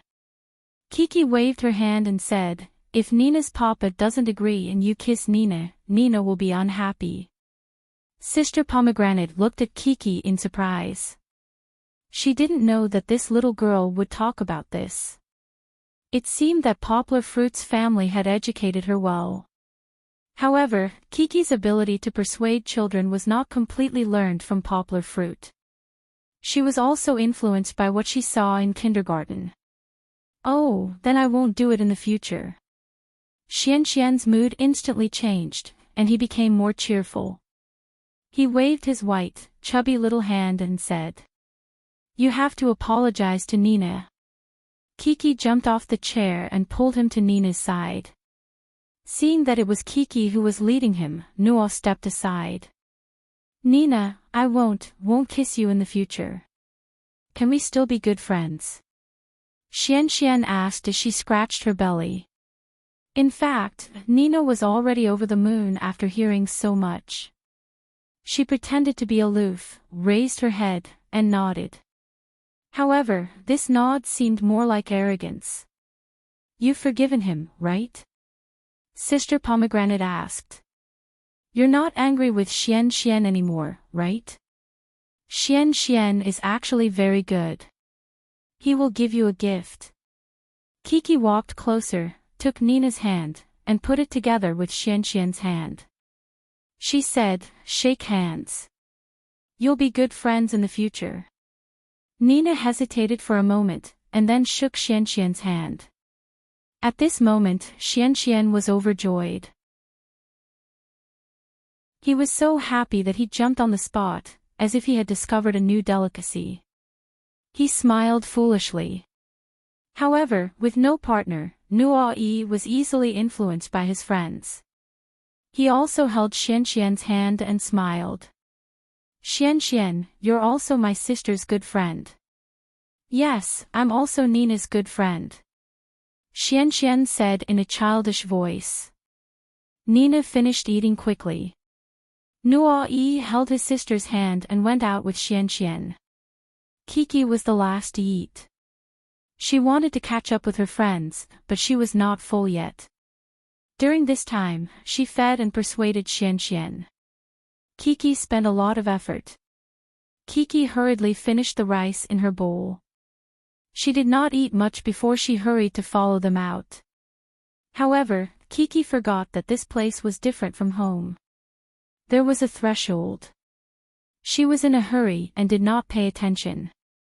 She tripped and fell. Everyone turned around and saw that Chi had fallen in front of the door. She had fallen very hard, and they could feel it just by listening to the sound. She had fallen to the ground with her left arm. Although she had practiced martial arts with her father and had a good physique, the fall still made the little girl groan in pain. Ouch! Kiki got up from the ground. Her arm hurt from the fall, and she did not dare to move. It was painful. It was really painful. The little girl frowned and tried hard to hold back her tears. Tears welled up in her eyes, but she did not cry in the end. If Poplar Fruit was here, Kiki would definitely cry in her father's arms.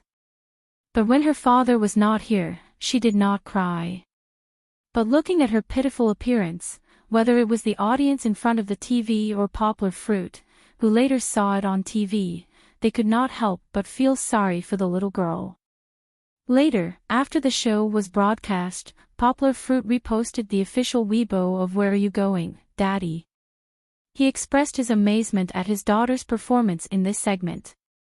I really did not expect Kiki to be so strong when I am not around. But I want to be by your side all the time. I don't want you to be hurt at all.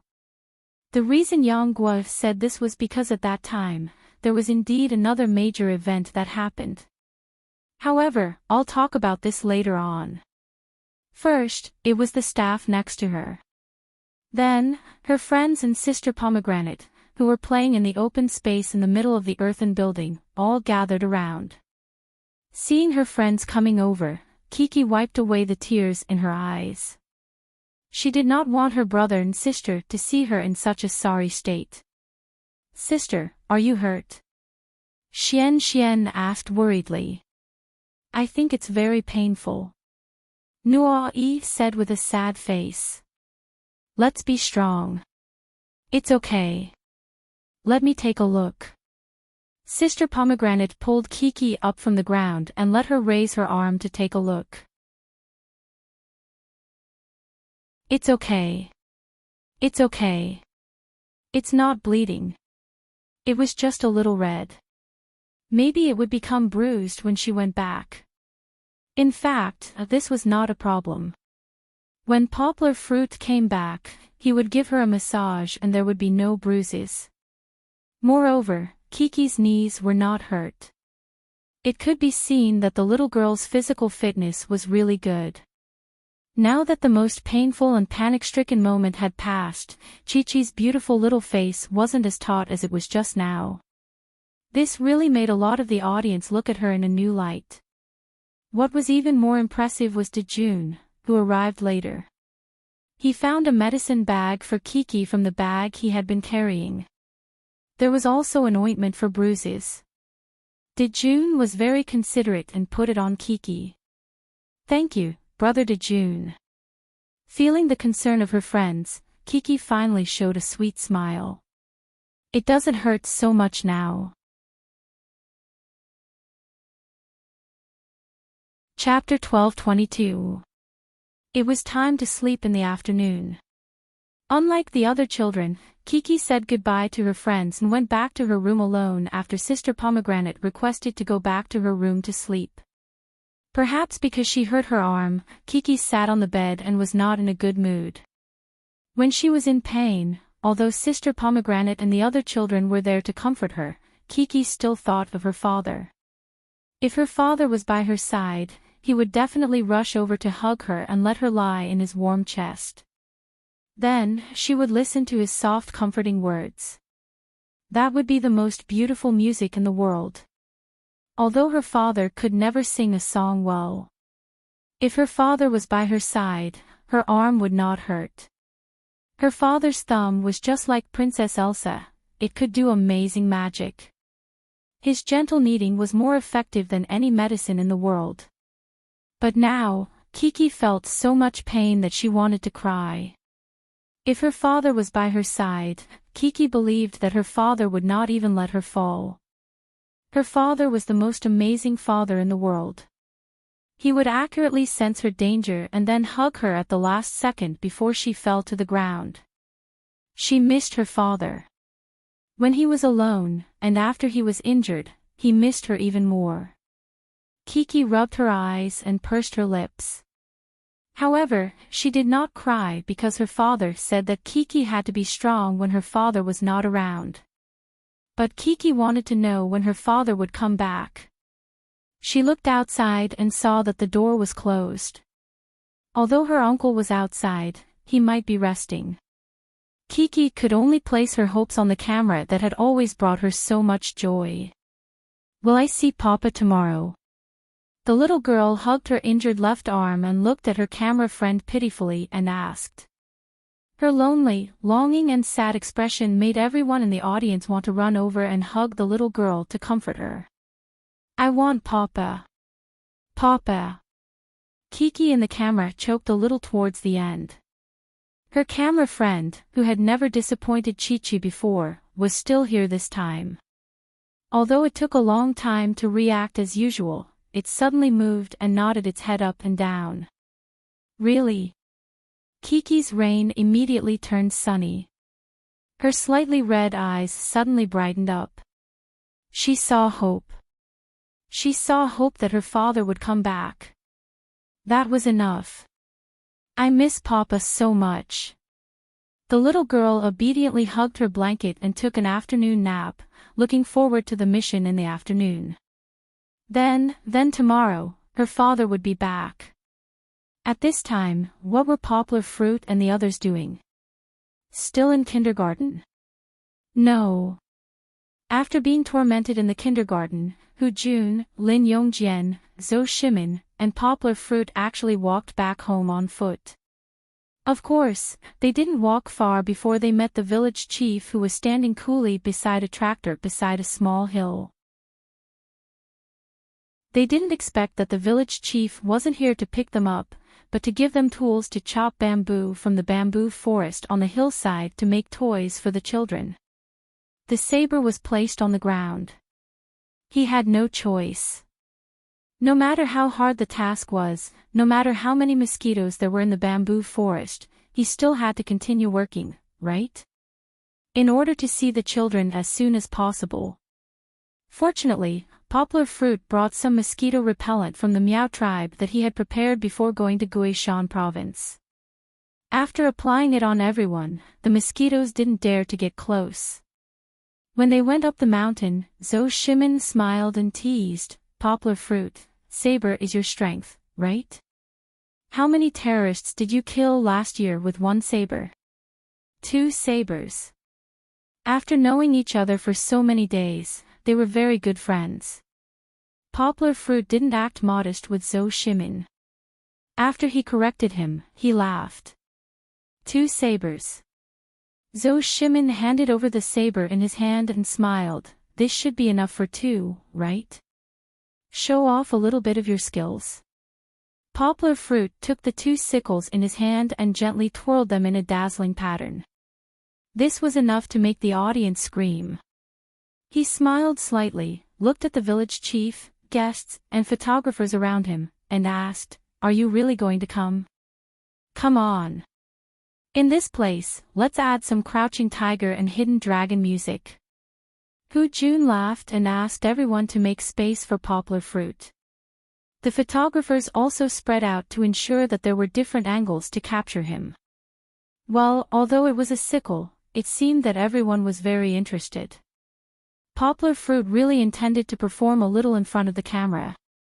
Although he certainly wouldn't show the real skills of the two-handed Miaodao, it was still possible to integrate it into Tai Chi Kung Fu and make a little performance. Let's start. 1, 2, 3, action. Lin Yongjian acted as a temporary director. As soon as he finished speaking, Yonggua's body soared into the air. His footsteps turned into a shadow.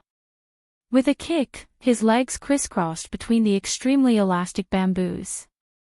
His body actually rose by more than 2 meters. Poplar Fruit went easy on him. If he really used his kung fu, it wouldn't be a problem for him to fly 5 to 10 meters. It depended on the toughness of the bamboo. Just as he flew to the highest point, his arms and body twisted like a spiral. The knife light was like a shadow. People could only hear the sound of the knife striking the bamboo, but they couldn't see the bamboo. This was the difference between realms. Even the agile Zhou Shimin was dazzled by it. Poplar Fruit landed steadily, and even made a classic Huang Feihong pose with both hands holding the knives. Everyone applauded, but they didn't know what was good about it. Because it was only cool, it didn't have the ending of the hero in the movies. So after people applauded, they always felt that something was missing. Zhou Shimin felt it, but he didn't say it out loud. He just smiled at Poplar Fruit and said, "Poplar Fruit is indeed a man with real kung fu."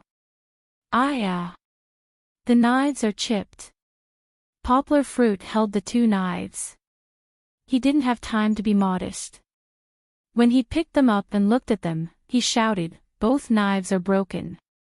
Brother Zhou, we can't chop the bamboo today.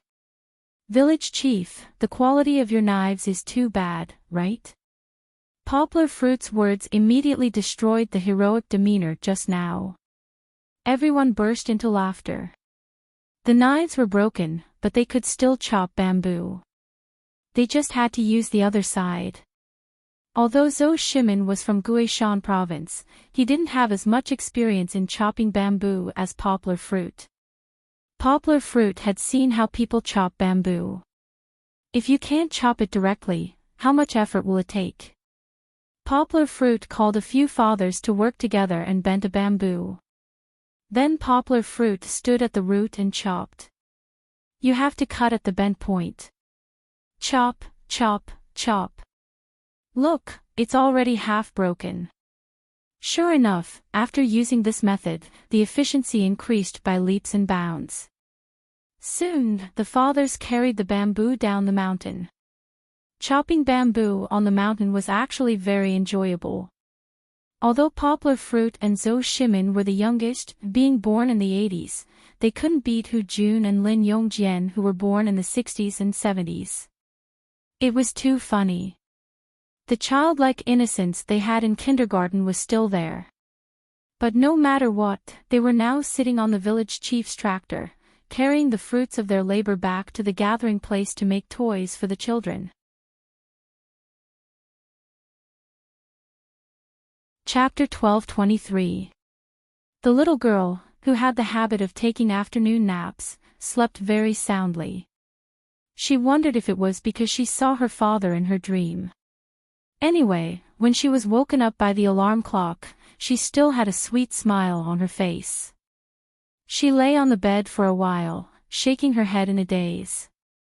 Only then did she get over her sleepiness and grumpiness. The laughter of Brother Nui and Brother Kong Kong came from outside the window. Only then did Kiki remember that she had a mission to do in the afternoon. A bright smile appeared on the little girl's face. Kiki was also super happy to play with her friends. She quickly got out of bed, put on her tights and small shoes, and then shamelessly wiped her face with the towel hanging on the camera rack. Only then did she run out impatiently. Kiki's left arm was already able to move freely. She had forgotten about the injury, so it probably wasn't that serious. In the middle of the earthen building, there were several large bamboo baskets. There were eggs and chirping little chicks in the baskets. These are not chicks, these are ducks. Chi-Chi leaned over and explained to Nono. At this moment, her eyes were almost in the shape of a heart. She reached out and gently stroked the ducklings' backs with heartache. She couldn't hide her love for them at all. How could she not love them? The two baskets of ducklings were a sea of yellow and orange. They obediently cried out non-stop in the baskets.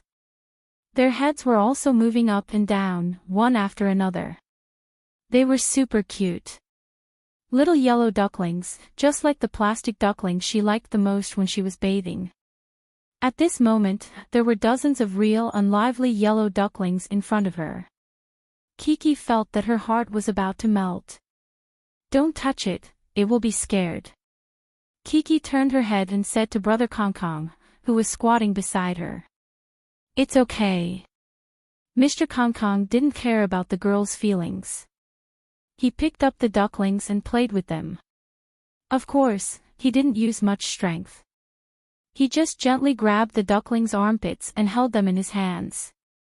Kiki didn't say anything when she saw how much Kong Kong liked the duckling, but she still looked at the trembling duckling in Kong Kong's hand nervously. She was worried that it would fall out of Kong Kong's hand.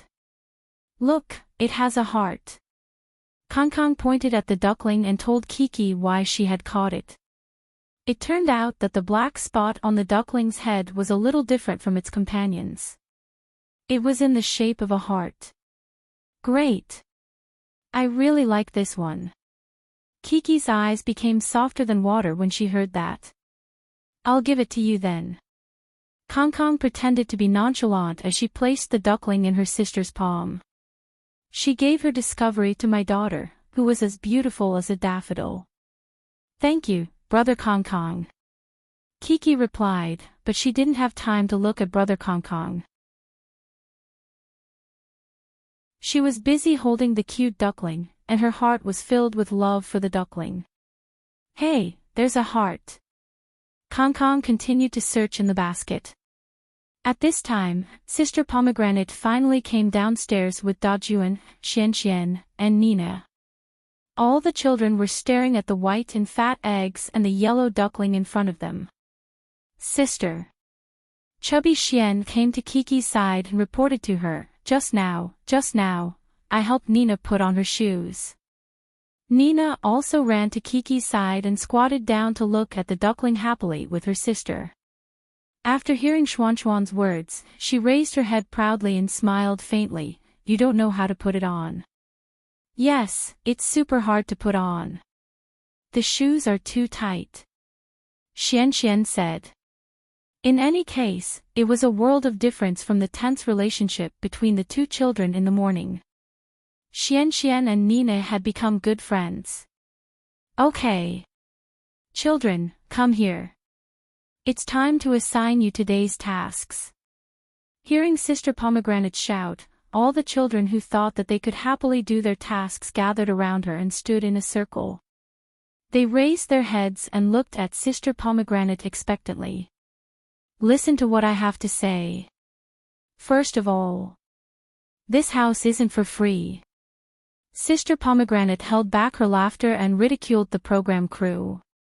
She said seriously, "You have to pay the rent." The audience suddenly realized that Sister Pomegranate's dress as a landlady wasn't just to scare the children. There was a deeper meaning behind it. The children's smiles when they looked at Sister Pomegranate suddenly withered like flowers that had been sunburned. A tense atmosphere spread among the children, and everyone felt very uneasy. "Do you know how much a day's rent is?"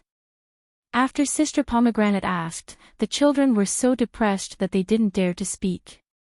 She asked and answered her own question, 80 yuan. "Only 80 yuan." Kiki reacted faster than the other children. She thought that it would be fine if her father gave her money. 80 yuan, her father had a lot of money in his wallet. Besides, her own small passbook far exceeded this amount. Of course, Kiki didn't have any money on her, but Kong Kong looked like a rich young master. He smiled mischievously and said, 80 yuan is fine, I'll take 100 yuan. Kiki looked at her brother with admiration. She pulled Brother Kong Kong and asked, Brother Kong Kong, my papa hasn't come back yet, can you lend me 100 yuan? I'll return it to you when my papa comes back. No, no. You have to sell things. You can't use your own money. Sister Pomegranate laughed and said while waving her cattail leaf fan. Then is 1,000 yuan okay? Another rich and handsome man asked. No. You have to sell things yourself. How could Sister Pomegranate let them succeed? This was originally the program crew's arrangement. Sister Pomegranate continued, you have to earn money through your own labor to pay the rent, understand? The children nodded their heads in confusion. Okay, Sister Nuyi. Listen to me. Sister Pomegranate began to assign tasks. She pointed to the cart with the immortal grass honey and said, you two have to go to Yuchang building to sell immortal grass honey. Kong Kong.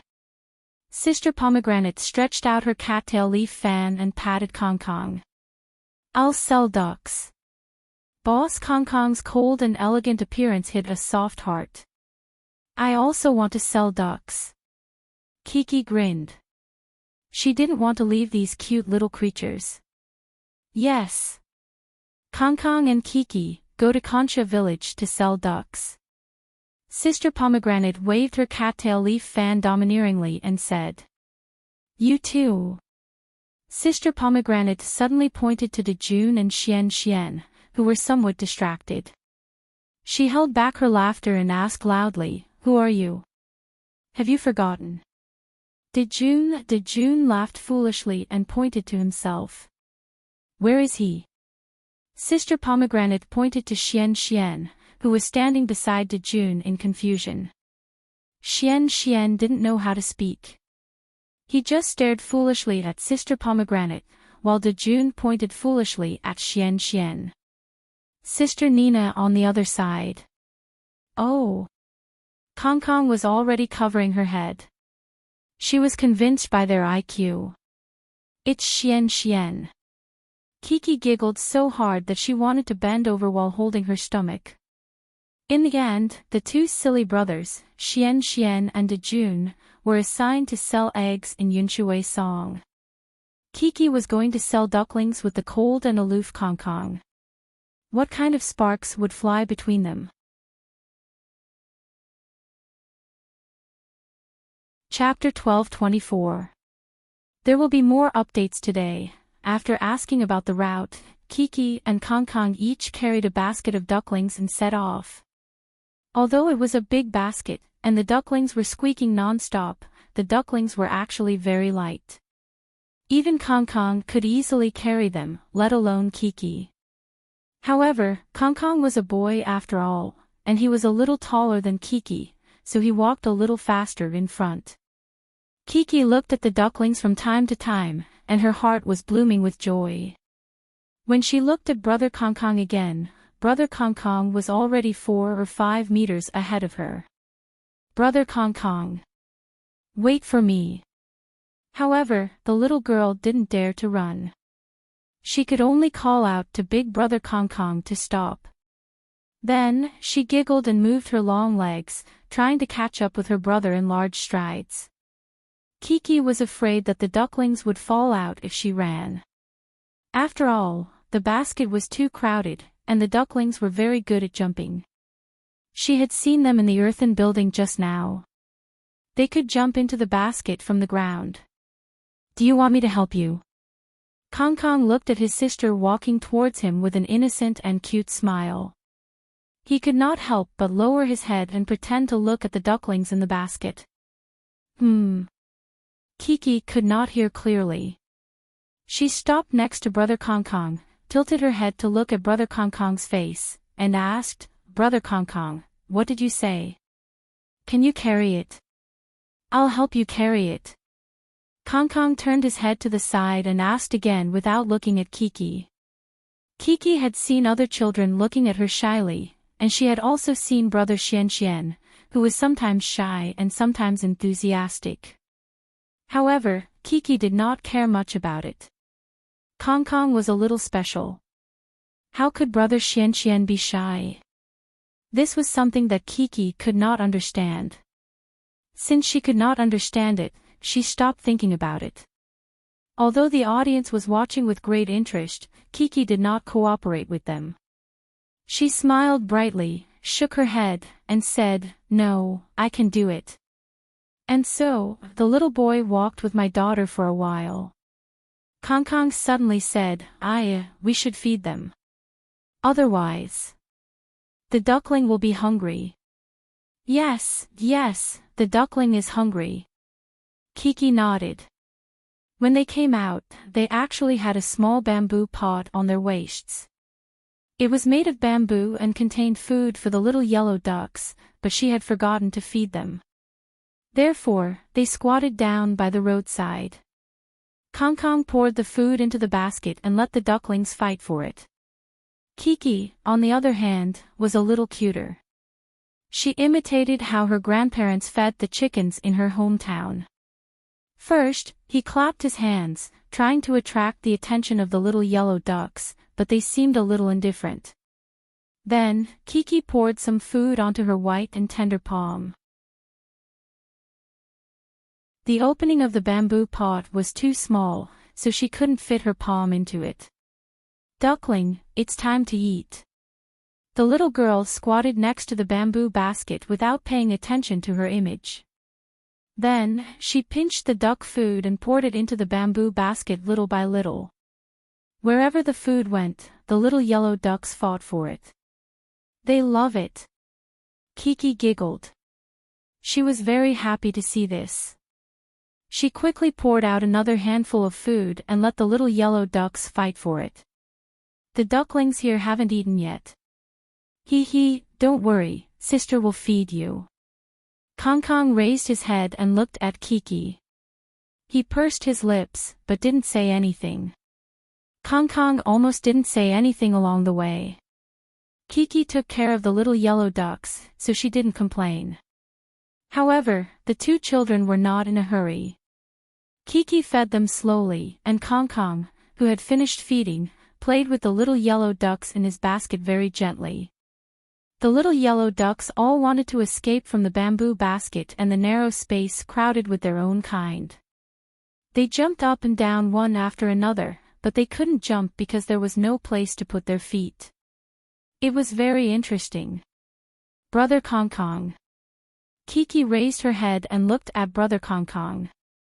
The little girl didn't know why she was very happy. She giggled and asked, "Does it hurt?" "It doesn't hurt." She thought that Kong Kong would answer every question she asked, but she didn't expect him to be so talkative. He said, "It's very comfortable, just like a massage machine." "It's true." Kiki was amused by brother Kong Kong's words. She imitated brother Kong Kong and put her hands on the ducklings' heads. After playing for a while, she clapped her hands and laughed so hard that the audience was worried that the little girl would fall down. "You're going to sell ducklings." Today, it was the very good choreographer's sister who was with them. She saw the two children squatting playing by the side of the road for a long time and didn't seem to want to leave, so she reminded them. "Okay, let's go." Kong Kong was more cheerful than before. He stood up and said hello to his sister. "But I don't want to sell ducklings." Kiki stood up, but she was a little reluctant to hold the bamboo basket. She pouted and said, "I like these ducklings very much. Can I not sell them?" Kong Kong glanced at Chi-Chi. He was also hesitating. "But you have to sell ducklings to earn rent for Sister Pomegranate," the choreographer's sister said. "You don't want Sister Pomegranate to be sad, right?" When Kong Kong heard this, he said in a rough voice, "Well, don't be afraid.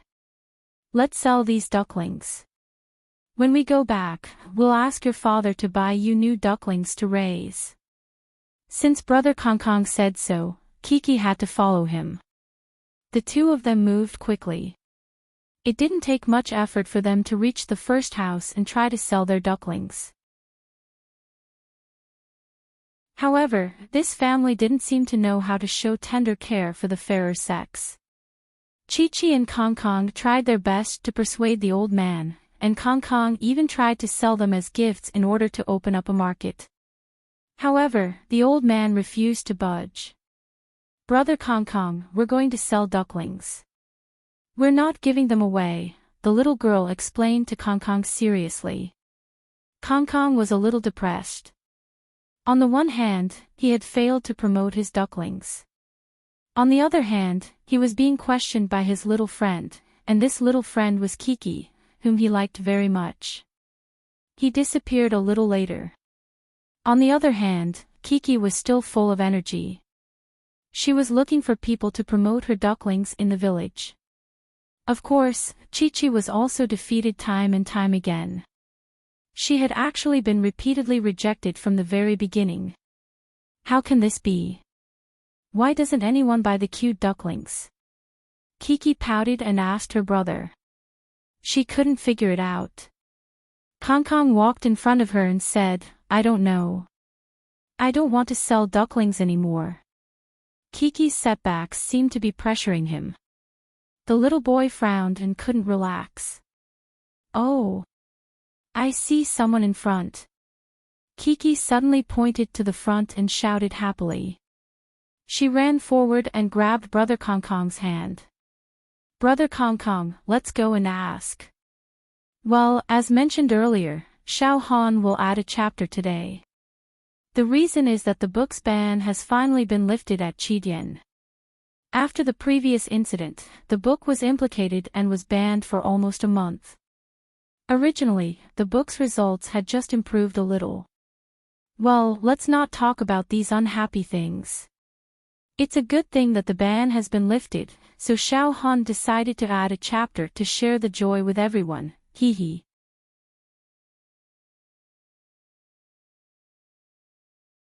Chapter 12:25.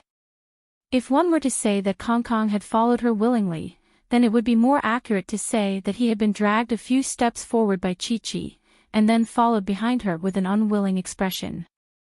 Of course, Chi-Chi took the lead and ran over.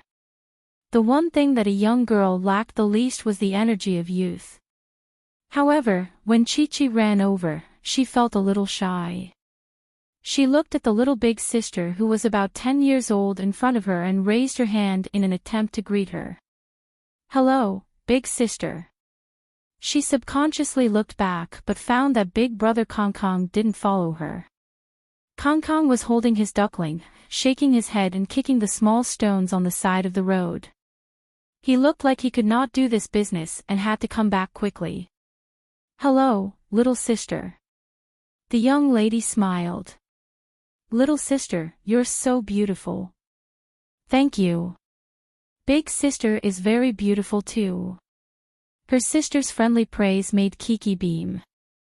She also forgot the awkwardness of just meeting Brother Kong. Kiki did not wait for Brother Kong. She asked, Big sister, do you want to buy a duckling? How much is one duckling? The young lady smiled and asked. Why did they suddenly jump to the stage of bargaining? After a few failed sales pitches, Kiki had some marketing words in her mind, but she did not have the chance to say them. Now that she was asked about the price, Kiki was a little confused. She had not thought about this problem yet. Kiki knew what money was, and she also knew that she needed money to buy things. However, Poplar Fruit had not trained her how much money to spend.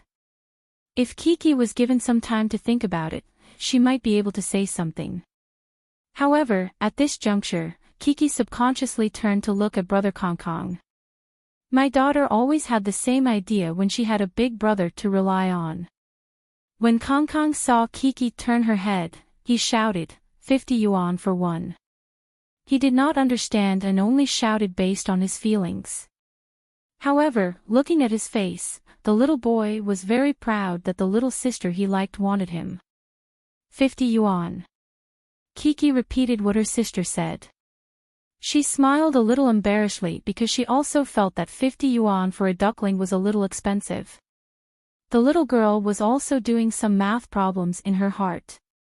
Kiki's shy smile was very beautiful in the eyes of the audience. She was wearing a white Mickey Mouse t-shirt like a lotus flower out of the water. Then, her shy smile was like the finishing touch, making this shy water lotus flower bloom with beautiful pink petals. 50 yuan, is that expensive? The young lady asked. Kiki embarrassedly looked at the little yellow duck in her bamboo basket and smiled shyly. How much is that? How about 20 yuan? The young lady bent down and looked at Kiki with a smile. Sure. Kiki nodded her head first, and then did some calculations in her heart. It was quite worth it, and her heart and face were overjoyed. They sold a duckling for 20 yuan. Before Kiki returned to Brother Kong Kong's side, she turned around and waved the money in her hand excitedly. We have 20 yuan. The little girl didn't seem to have any intention of separating from Brother Kong Kong. Kong Kong's solemn expression disappeared. Seeing that his sister had succeeded, he smiled happily.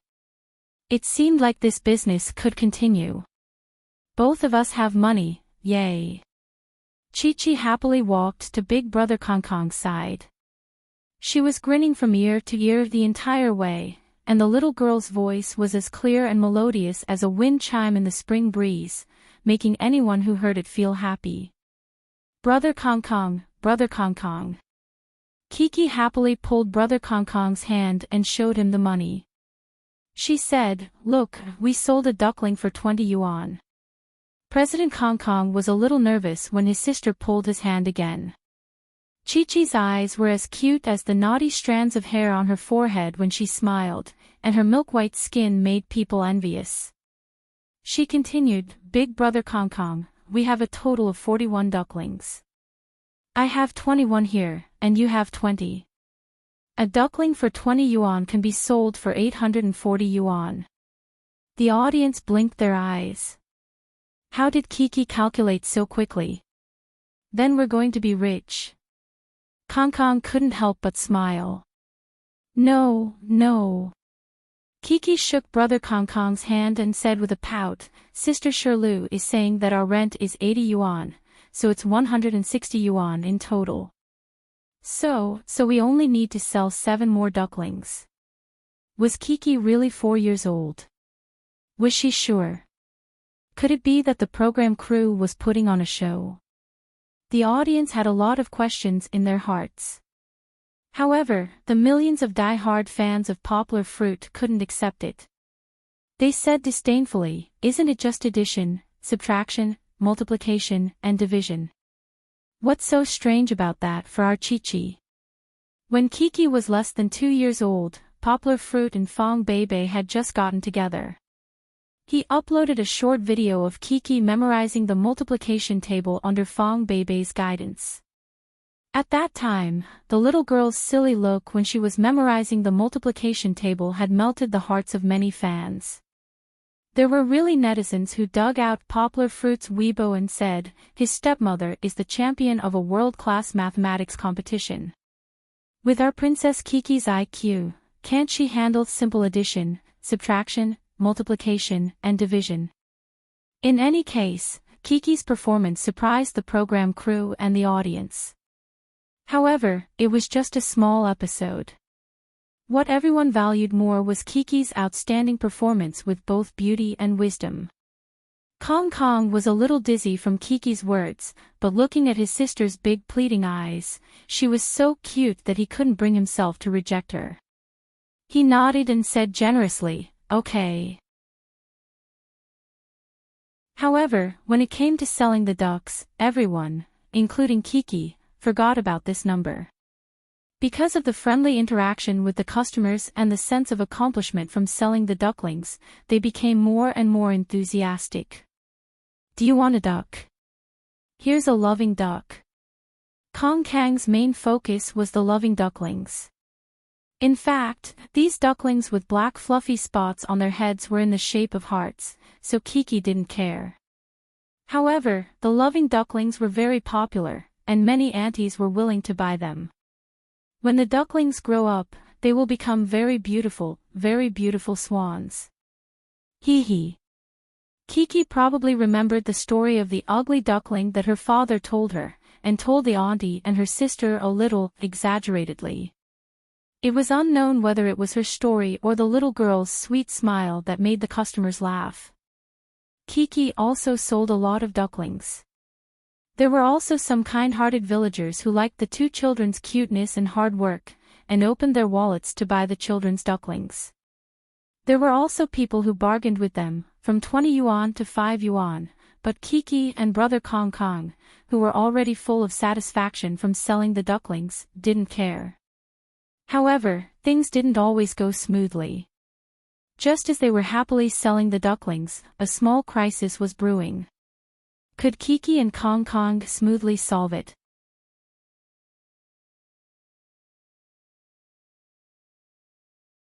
Chapter 12:26. The weather wasn't on their side, and it started to drizzle.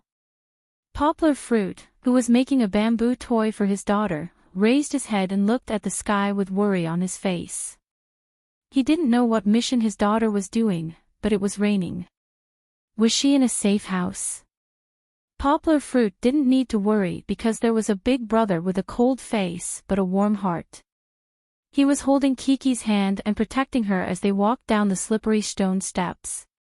Kiki was surprised at first when Big Brother Kong Kong suddenly held her hand. She didn't know why, but she suddenly felt like a little deer was jumping around in her heart. Of course, Kiki didn't understand the meaning behind it. But Big Brother Kong Kong was protecting her. Kiki was happy. She smiled sweetly at Big Brother Kong Kong and said, "Thank you, Big Brother Kong Kong." "Ah, it's nothing." Kong Kong took the initiative to hold his sister's hand for the first time. He didn't expect himself to be so brave, but he still pretended to be cold and shook his head. There was a downhill path, so Kong Kong took his sister's hand and walked down quickly. His sister's hand was soft and slender. This feeling was very strange. The little boy was a little nervous. He was so nervous that he walked quickly, but he still reminded his sister to be careful. "Big Brother Kong Kong, let me tell you. My papa bought me a yellow duck before, but it was fake." The two innocently held hands and laughed. This scene was too beautiful.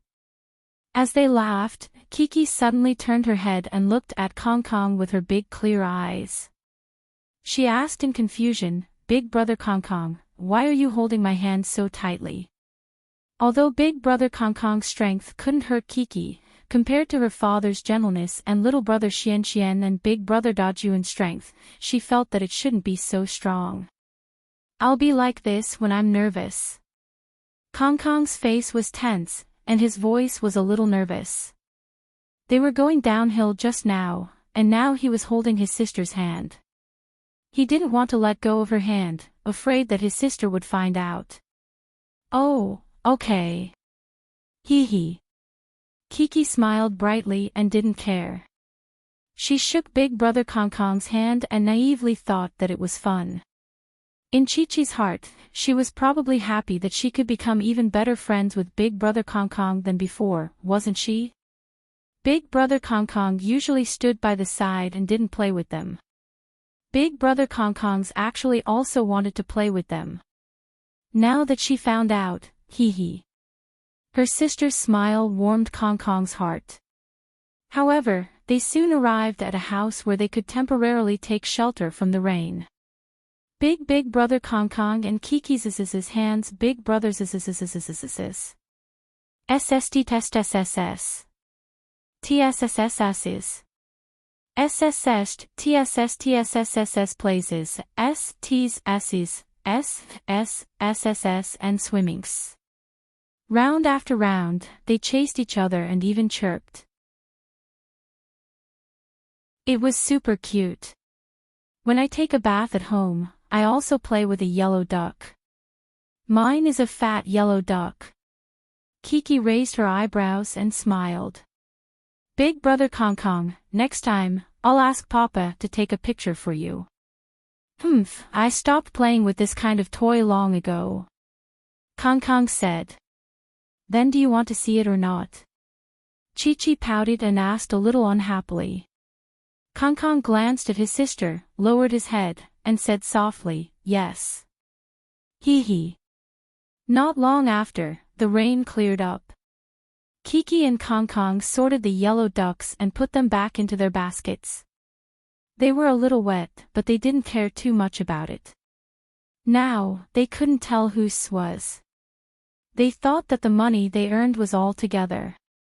Kong Kong even generously let Kiki keep all the money in hers bag, although each of them was wearing a bright-colored bag given by the program team.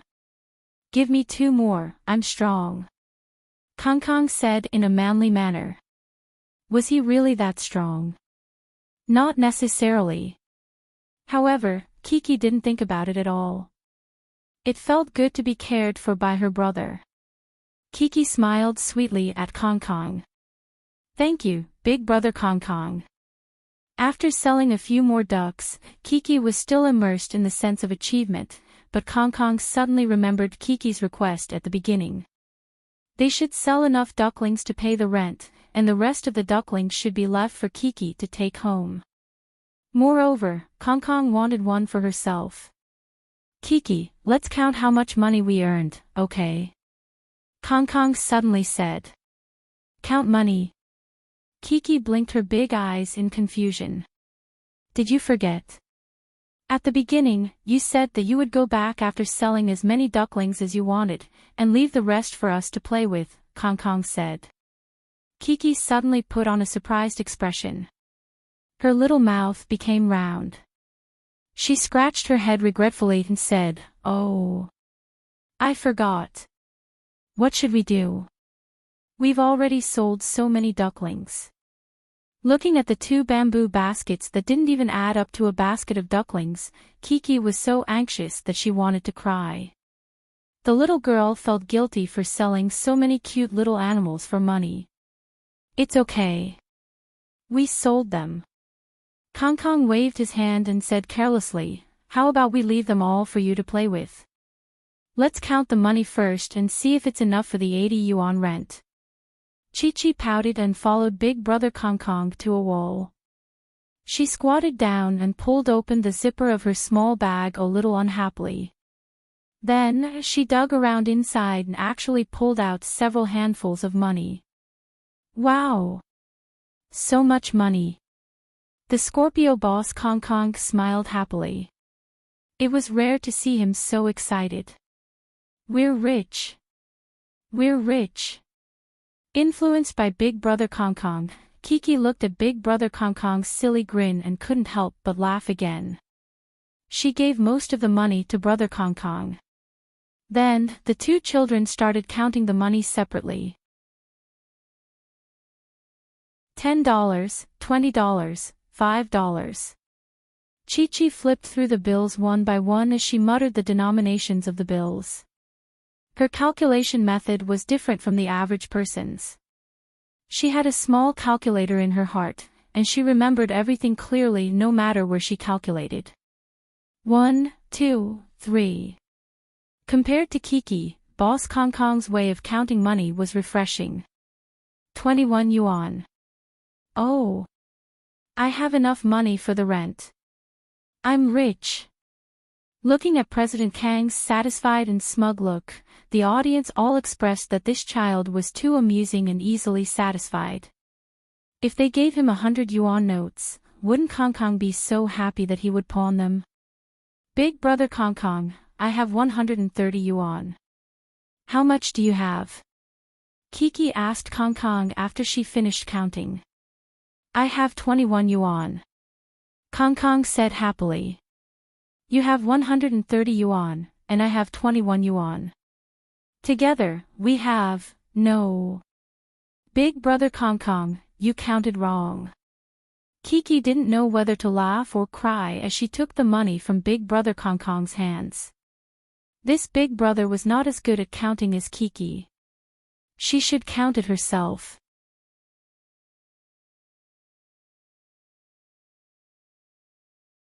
Chapter 12:27. We have a total of 315 yuan. Kiki happily grabbed the messy money in her hands and ran to show it off to the camera. She knew how to count money, but she didn't know how to clean it up, so some money was still scattered on the ground.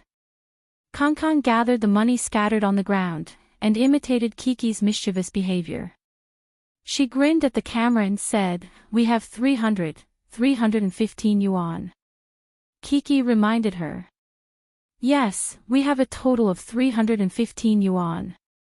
Looking at the two children going up and down one after another, sometimes facing the camera, and sometimes facing the director's sister who was playing very well, they laughed crazily to show off the money they had earned. The audience also smiled knowingly when they saw this. She was smiling now, but not long after, in front of the TV, she saw Chi-Chi squatting in front of the bamboo basket with her eyebrows drooping. She had only turned her head after the video was edited. She wanted to share her happiness with the ducklings, but then she found that one of the ducklings was lying there, motionless. At first, Kiki thought it was strange and didn't understand what was wrong with it. She even reached out to touch it, but the duckling didn't move, and its body was a little cold, maybe it was water. Kiki suddenly thought of something terrible. Just like when she went to the pet hospital and the stray cat and dog rescue center with her father, sometimes Poplar Fruit and Fong Bebe wouldn't let Kiki see some scenes, but she would still find that some of the dogs she had named were missing. Although her father said that they had gone to a very, very beautiful heaven, Chi-Chi still understood that those very, very old dogs were actually already dead. Kiki had always understood life and death, but she preferred to live in the fairy tale that her father told her. At this moment, was she really going to face death? Although she didn't want to believe it, the little girl opened her mouth and stared at the duckling for a long time. She saw that the duckling had completely lost its vitality and was lying on all fours, motionless, and its fluffy feathers were frighteningly wet with water droplets. Kiki was completely panicked. When Kong Kong came over, Kiki looked at him helplessly. Her voice was as clear as usual, but from her eyes, one could tell that Kiki's mind was blank. One of the ducks died. Kong Kong, who had been happily talking to the director, suddenly froze. He squatted down and gently picked up the duckling to examine it. The duckling's head moved, and Kong Kong gasped and said loudly, "It's still alive." Although it was alive, the duckling's eyes were so lifeless that it looked almost like it was dead. Kong Kong was afraid that he had done something to kill the dying duckling to death, so he quickly put it back. Really? Kiki was overjoyed. She had been feeling terrible, but now she saw hope.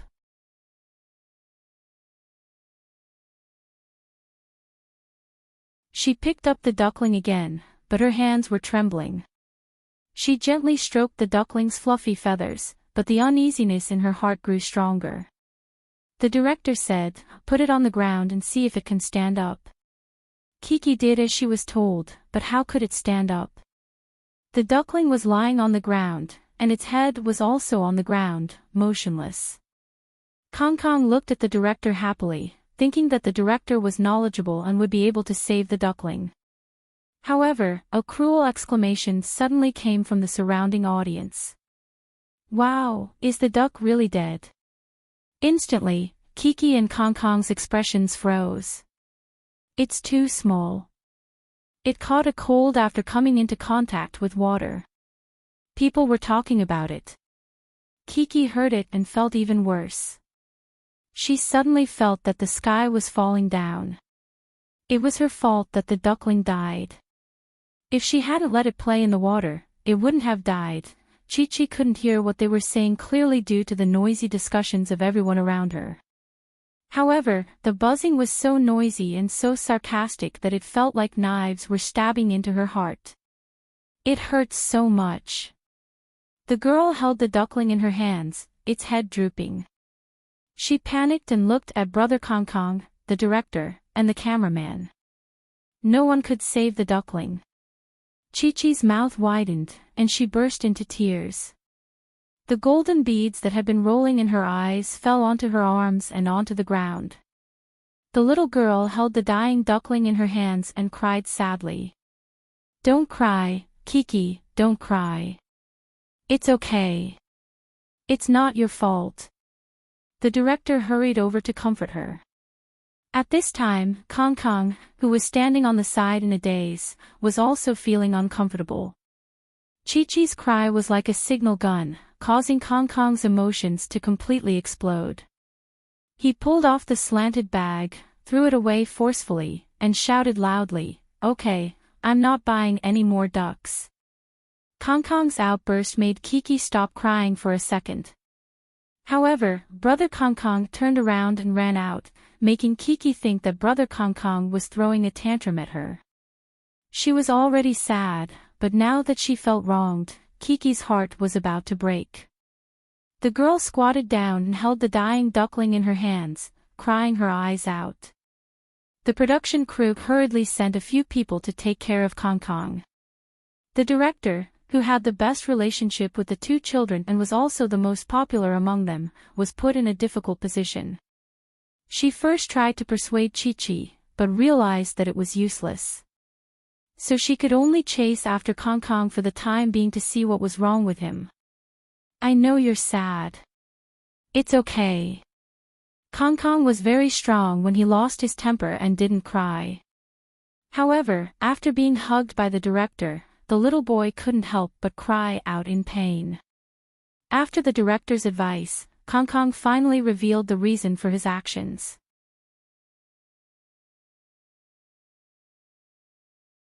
It turned out that Kong Kong had also put the blame on himself. However, to him, this was the second time he had killed a duckling. Kong Kong used to have a duckling at home, but the duckling ran away and was eaten by a cat.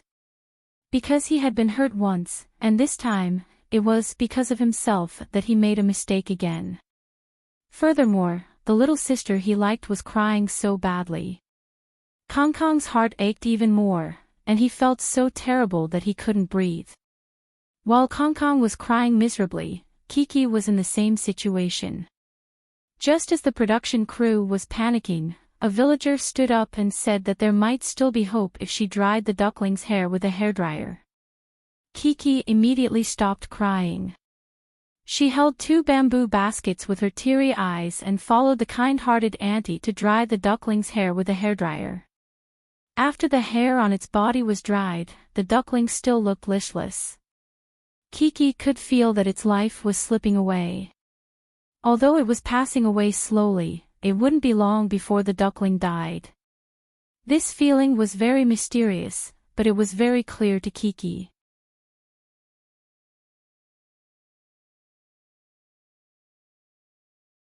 Chapter 12:28. It's okay, Kiki. It will be alive soon. The cameraman tried to comfort Kiki with a white lie. Although the villagers all thought that the duckling would not survive the night, they did not want to see the cute little girl cry. Everyone wanted to create an atmosphere, but Kiki was so sad that she could not stop crying. She could feel the duckling's life fading away. She could feel that a lively and lovely little fairy was about to close its eyes forever. Alas! They had no choice but to believe it. The villagers looked at the little girl in silence, feeling sad too. Kiki missed her father so much. If Papa were here, he would not let the duckling die. Kiki sobbed and looked at the motionless duckling with tears in her eyes. If Papa were here, what would he do? Duckling, get up. Duckling, don't die. I know I'm wrong. I won't bully you anymore. Kiki still wanted to save the duckling. She looked at the dying duckling and prayed in her heart. She did not move her body even when she was crying. She did not know if her piety had inspired something, or if her love for the duckling had a magical effect, this was what the others thought was because they could not see the camera. In a place that Kiki did not feel, a little bit of mysterious energy flowed from her body into the duckling's body through her palm. If the poplar fruit were here, he would definitely realize that the mysterious energy was the internal strength that he had transferred into Kiki's body. It had been running silently in Kiki's body, protecting Kiki's health. Although Kiki could not sense it, and the poplar fruit could not use it later, the poplar fruit wanted to wait until Kiki grew up to teach her the internal strength. It did exist. The internal strength was gentle and had a magical healing effect.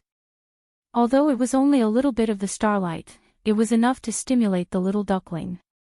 It suddenly gathered its scattered life force and restored its life force to its original level. But in the eyes of Chi-Chi in the audience, this duckling whose hair had been blown dry and fluffy was still stiff and on the verge of death. Suddenly, it blinked its eyes, and its body trembled slightly. Then, its body slowly warmed up and trembled. It would take some time for the duckling to recover, but everyone saw that the duckling had miraculously come back to life. Kiki, Kiki, the duckling is alive. It's really alive. The cameraman did not need to remind her. Kiki could feel the change in the duckling in her hand.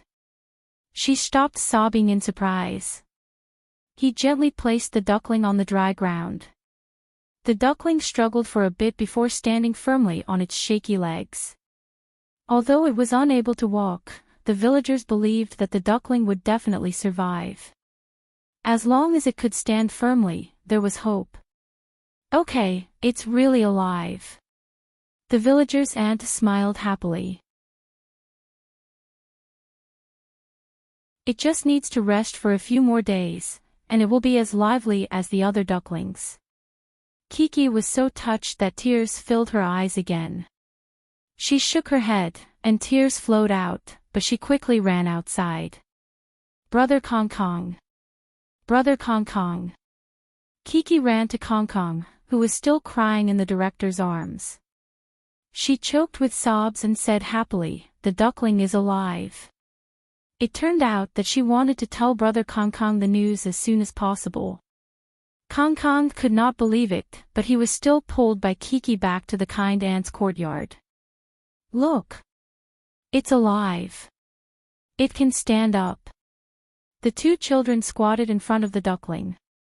Kiki's tears had been wiped away by the director's sister. She stopped crying, but she was still a little happy and touched. Kong Kong looked at the duckling silently, but it was obvious that his expression had softened a lot. Andy helped to dry its hair, and then the duckling was saved. Kiki thought that it was all thanks to the villager's aunt. Kong Kong looked at the duckling and the two bamboo baskets next to him. He pointed at them and said to the villager's aunt, "Auntie, can you help to dry these ducklings?" Kong Kong was worried about the other ducklings that had also played in the water. "Let me help Auntie." Kiki took the lead. She and Kong Kong held the remaining ducklings and let the aunt dry them. Perhaps it was because she was scared, or she really realized that she did not have the ability to raise a pet. Kong Kong and Kiki discussed for a while before they decided to leave the ducklings and ask the kind aunt to take care of them. "Auntie, you have to protect them and let them live well." Kiki looked at the ducklings reluctantly in the end. She reminded the aunt again and again before she took Brother Kong Kong's hand and left. After encountering such a huge crisis, Chi-Chi and Kong Kong's relationship had grown a lot closer. Since the ducklings had been sent out, Kiki and Kong Kong decided to embark on the journey back. On the way back, they were not attracted by the scenery and food on the road like Xian Xian. Instead, the two children were a little anxious. They had earned enough money, but the two children were still worried that Sister Pomegranate would be unhappy. Sister Pomegranate had asked them to sell the ducklings, but they had given away almost half of the ducklings to others. They asked the director, but she did not give them an answer. Instead, she told them to ask Sister Pomegranate.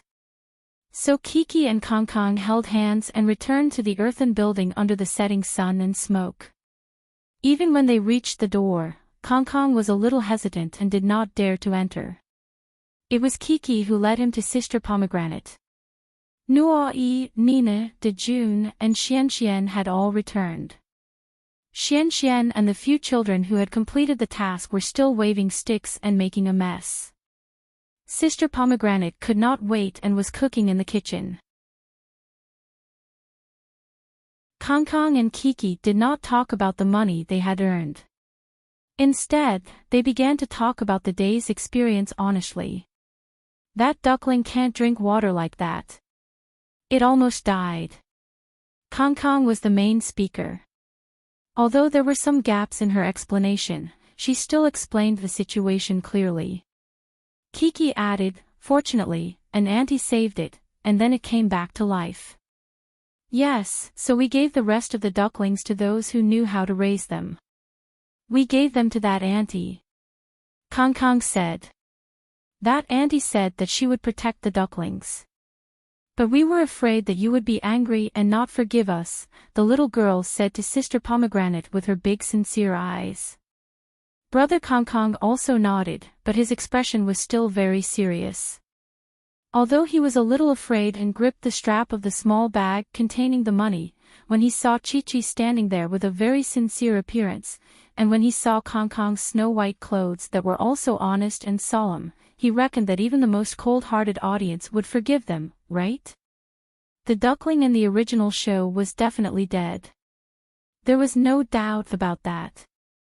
But really, this was a children's show. It should not have such a sad ending. So, Xiao Han decided to change it and let Kiki save the duckling. She was originally a little fairy who descended from the heavens. It was not strange that she had some magical abilities.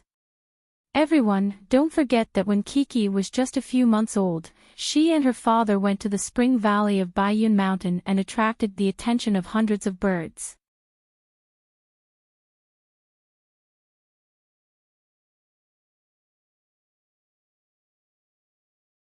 Chapter 12:29. In another earthen building, the fathers, who had been busy the whole afternoon, could finally sit down comfortably and have a drink. Poplar Fruit didn't drink, but he couldn't refuse their kindness, so he drank some beer with low alcohol content. 1 or 2 bowls of beer weren't enough to satisfy Poplar Fruit. Poplar Fruit didn't feel anything after drinking a bowl. "Our children aren't here tonight, so don't think about anything. Let's drink," the 2 older brothers, Hu Jun and Lin Yongjian, said with a smile. It seemed that these 2 men were really not cut out to take care of children. They were quite happy to be free of restrictions. Cheers! Cheers! Although he was still very happy to chat with these older brothers, it felt like he was back in his undergraduate days, drinking and bragging with Song Jiwen and a few other good friends. However, Poplar Fruit still missed his daughter. If it weren't for the arrangements made by the program team, Poplar Fruit would have rushed to his daughter's side right now.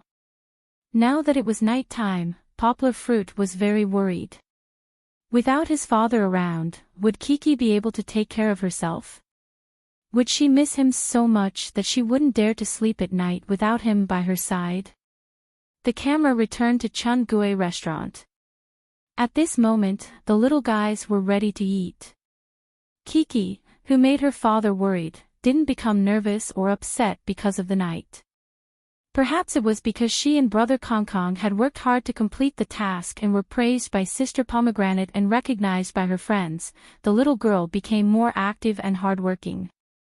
She helped Sister Pomegranate wash the dishes, took care of Brother Xian, and told stories to Nina, who was very restrained at night. The little girl's bright and happy smile could always be seen on camera.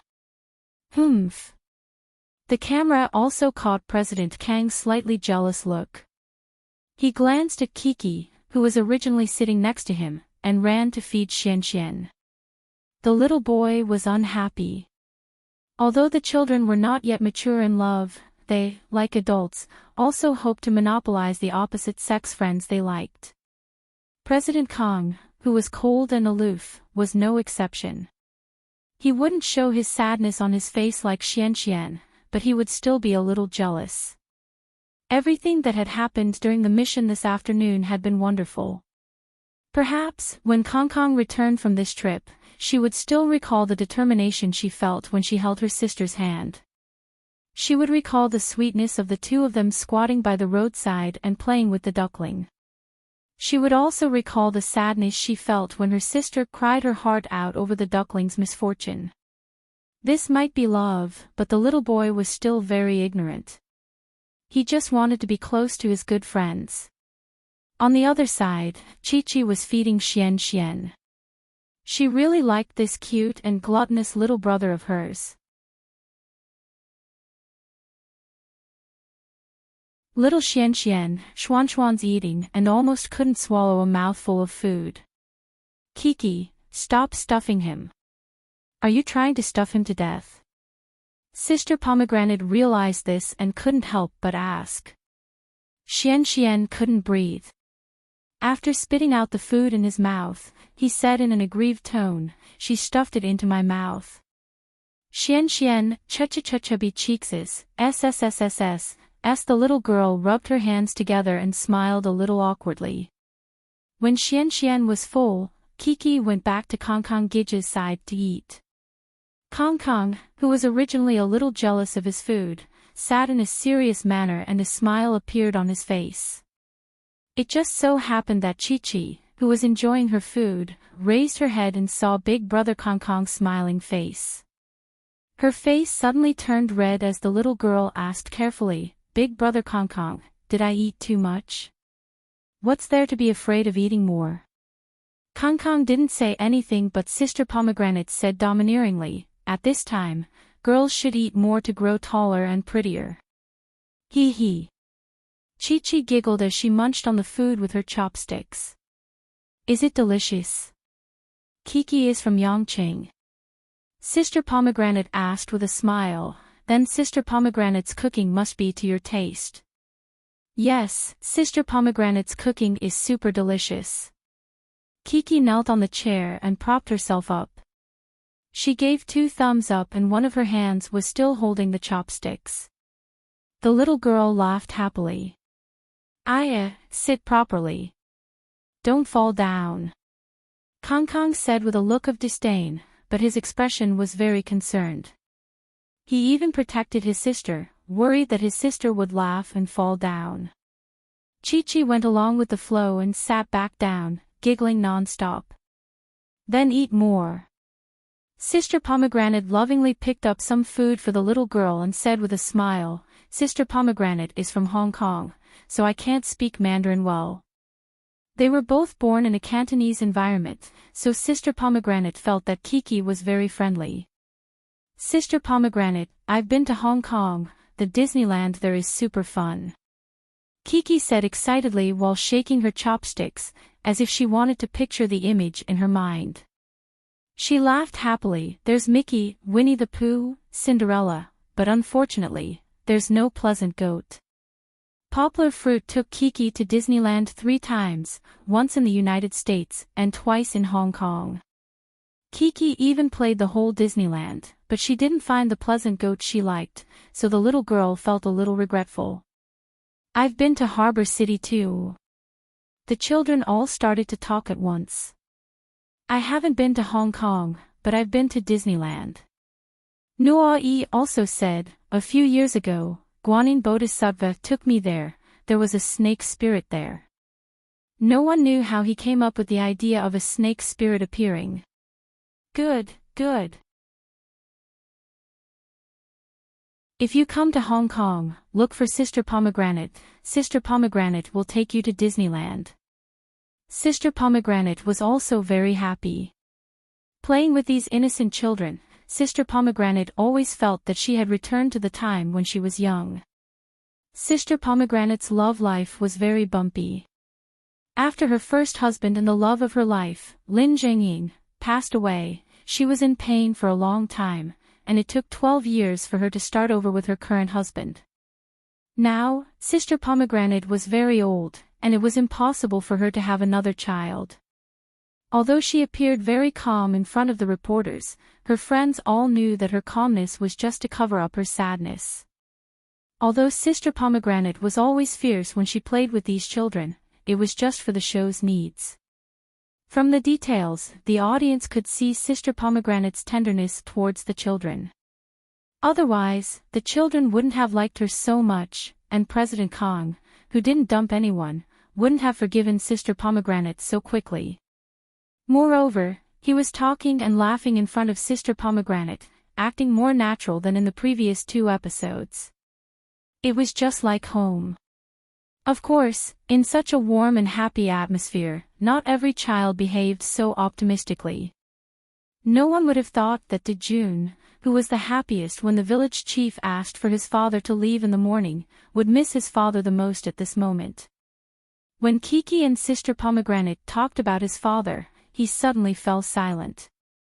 After a while, when everyone was laughing happily, Dejun silently wiped away his tears. You're tuning into the Dreamy Chapters YouTube channel. We're so grateful for your support, and don't forget to subscribe to join us on this incredible journey through captivating stories.